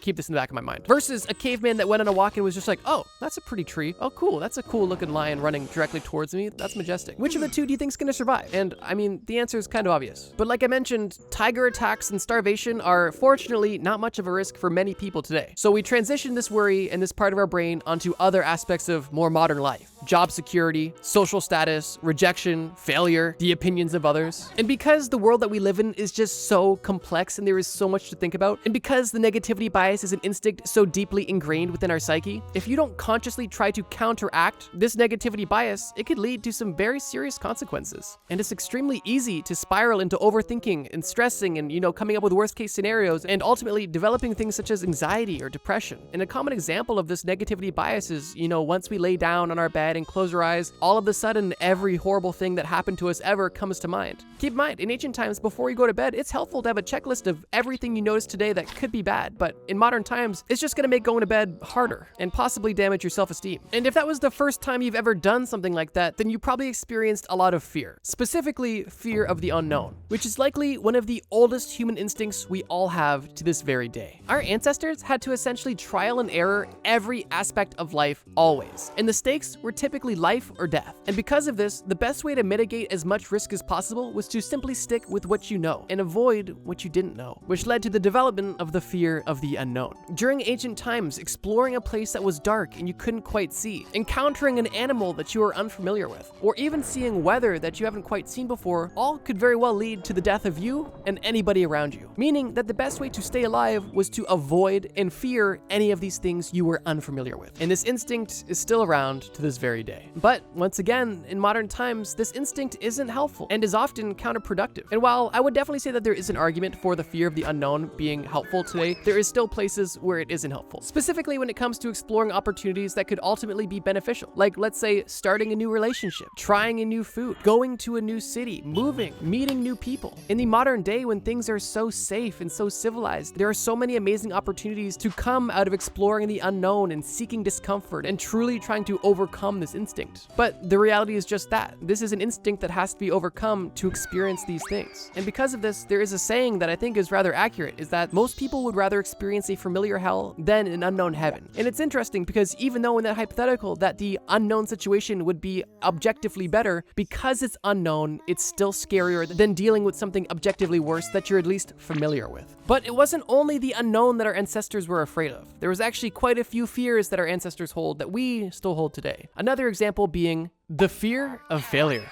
Now, once again, there is instances where this fear is still helpful in the modern day, but as a whole, the exaggerated fear of failure is more detrimental to people than it is helpful. In ancient times, goals were simple and immediate. If you were on a hunt, your goal was to secure an animal. If you're looking to reproduce, your goal is to secure a mate. If you're looking for shelter, your goal is to find a warm and comfortable place. And in all of these instances, if you failed to meet your goal, your life or your bloodline was done. And those those stakes are pretty high. And over hundreds of thousands of years of development, our brain began to realize that if we really want something, we cannot accept failure as an option. And while in the modern day, many of our goals are not life or death at all, a lot of people still act like them. Doing worse on an assignment than you anticipated, not getting the promotion you wanted, having an application denied for almost anything. All of these things are uncomfortable and upsetting, but in most cases, they are not life or death. Although some people still act like they are, but it is so ingrained in our being to have that exaggerated fear of failing that typically only holds us back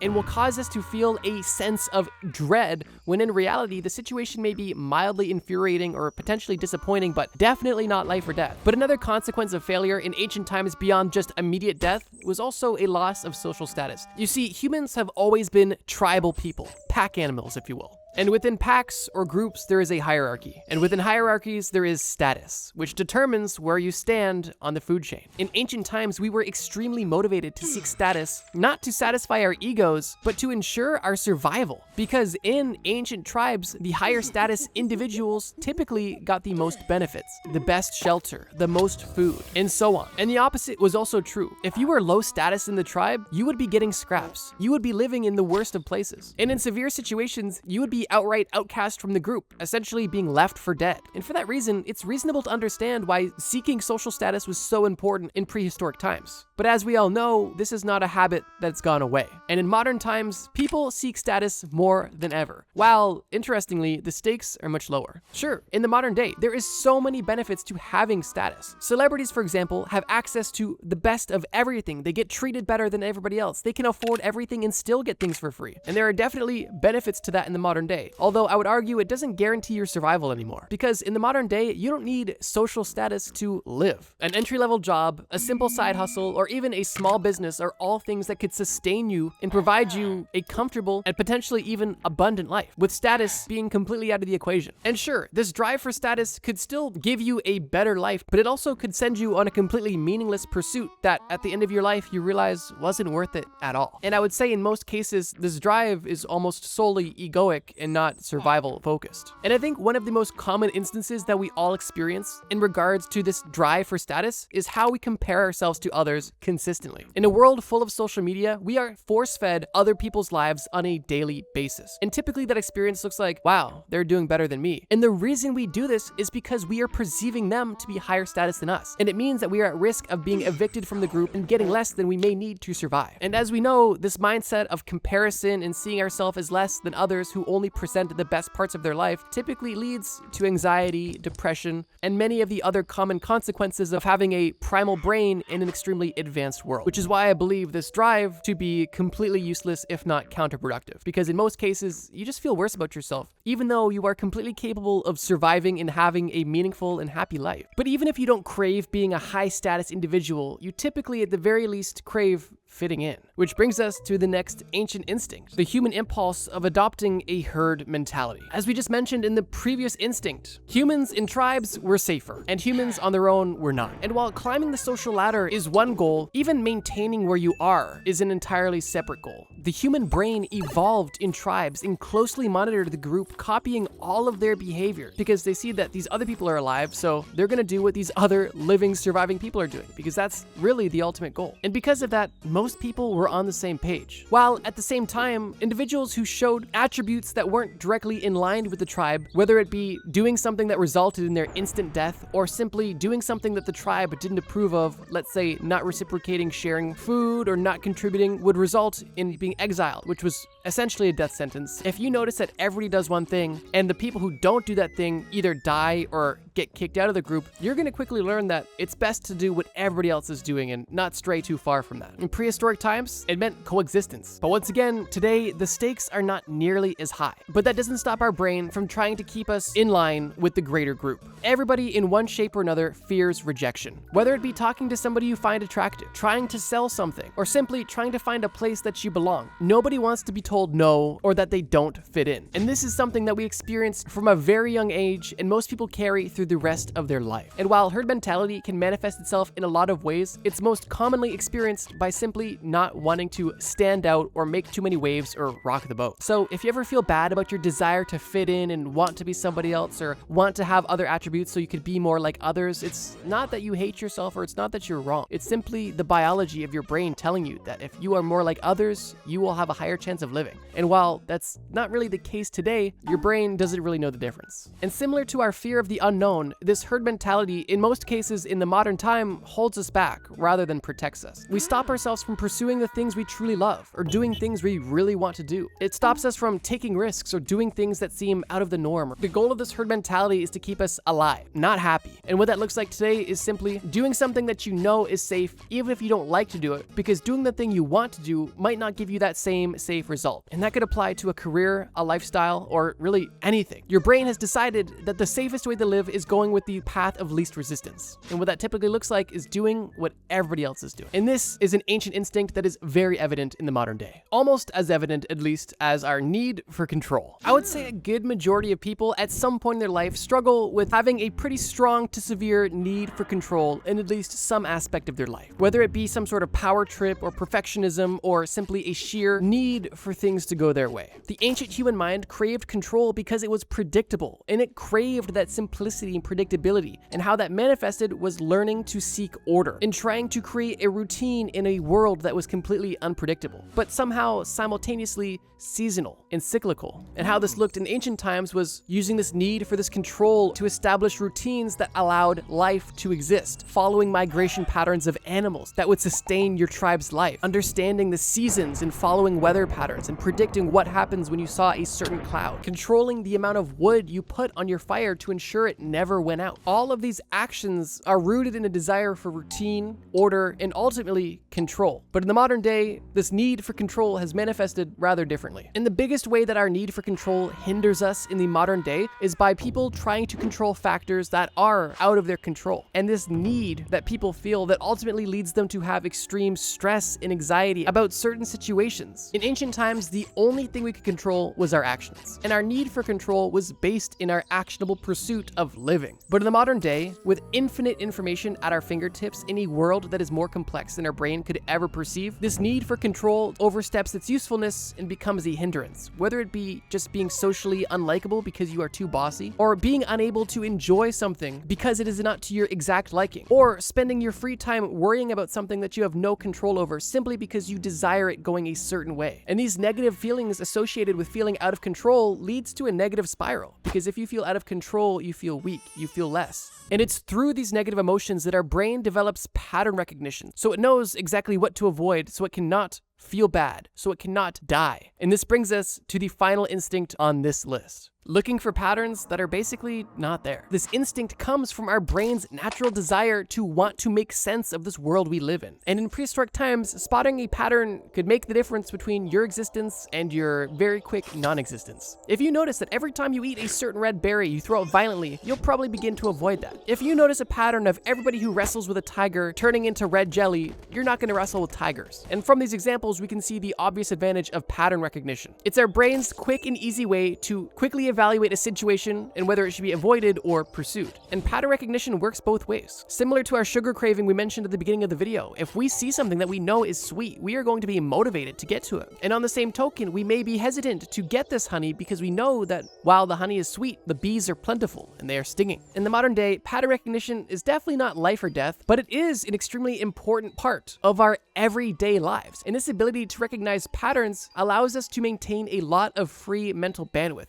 because if every time we approached a certain situation we had to reevaluate it from scratch, well, you would be thinking consistently. But if you have a kind of mental catalog of things you could quickly reference every time you see something you've seen before, your mind is able to streamline the process of thinking, which is something your brain's always trying to do. But here's the thing, even though pattern recognition in the modern day can and is extremely helpful in some cases, much like the others we've discussed that are helpful, they typically overstay their welcome and overstep and can be very detrimental. And how pattern recognition typically oversteps in the modern day is by causing us to misinterpret events without context, overthink situations that are not as deep as we think, or jump to conclusions that are not there. And the reason why we do all of these things is because our mind is consistently trying to understand things. So if we have a little bit of context around something, our brain is going to try as hard as possible to try to categorize the unknown with something we know, which is most often seen when people are generalizing things, whether it be about ideas or even people. Our brain wants to seek a pattern so it can reassure itself it knows what's going on here. In ancient times, if you saw an animal with pointy teeth, you didn't need any more context about it. But in modern times, you can see a person with tattoos and go, wow, this is a bad, scary person, I'm going to avoid them. When in reality, the fact that somebody may or may not have tattoos means absolutely nothing about their character and who this person may be. But our ancient brain that we possess wants to keep us safe and wants to generalize as much as possible, to quickly process information and to conserve as much energy as possible. And that wasn't a knock at people with tattoos. I have tattoos myself, they're just under my red shirt. But it's an old-timey stereotype that I thought would make sense. And by this point of the video, you've probably already begun to recognize some patterns yourself. One pattern is that all of the entries on this list are actually intertwined and typically work off of each other to help your brain do its best to understand things quickly and survive. But another pattern I want to suggest is that our brain is just doing the best it can. It's obvious that our brain has evolved to be as beneficial as possible, and our brain has done an extremely good job of developing an operating system that is optimized to keep us alive in the prehistoric world. However, while we have had a brain that has had hundreds and thousands of years to develop to a certain style of life, over the last few thousand years, our civilization has developed rapidly at a pace that our brain is simply not able to catch up to, which has landed us in the situation that we are in now. We are living in an extremely advanced society using powerful hardware that have a outdated operating system, and we're just trying to make it all work. But the bright side is this: while our brain still has instincts within it that are no longer helpful and sometimes hurtful to us, we still have the power and ability to overcome these ancient instincts. With awareness, focus, and intention, you can consciously make an effort to begin to personally reprogram your brain to be more suited to live in the modern day. And these are things that we've already began to do, whether it be consciously or unconsciously.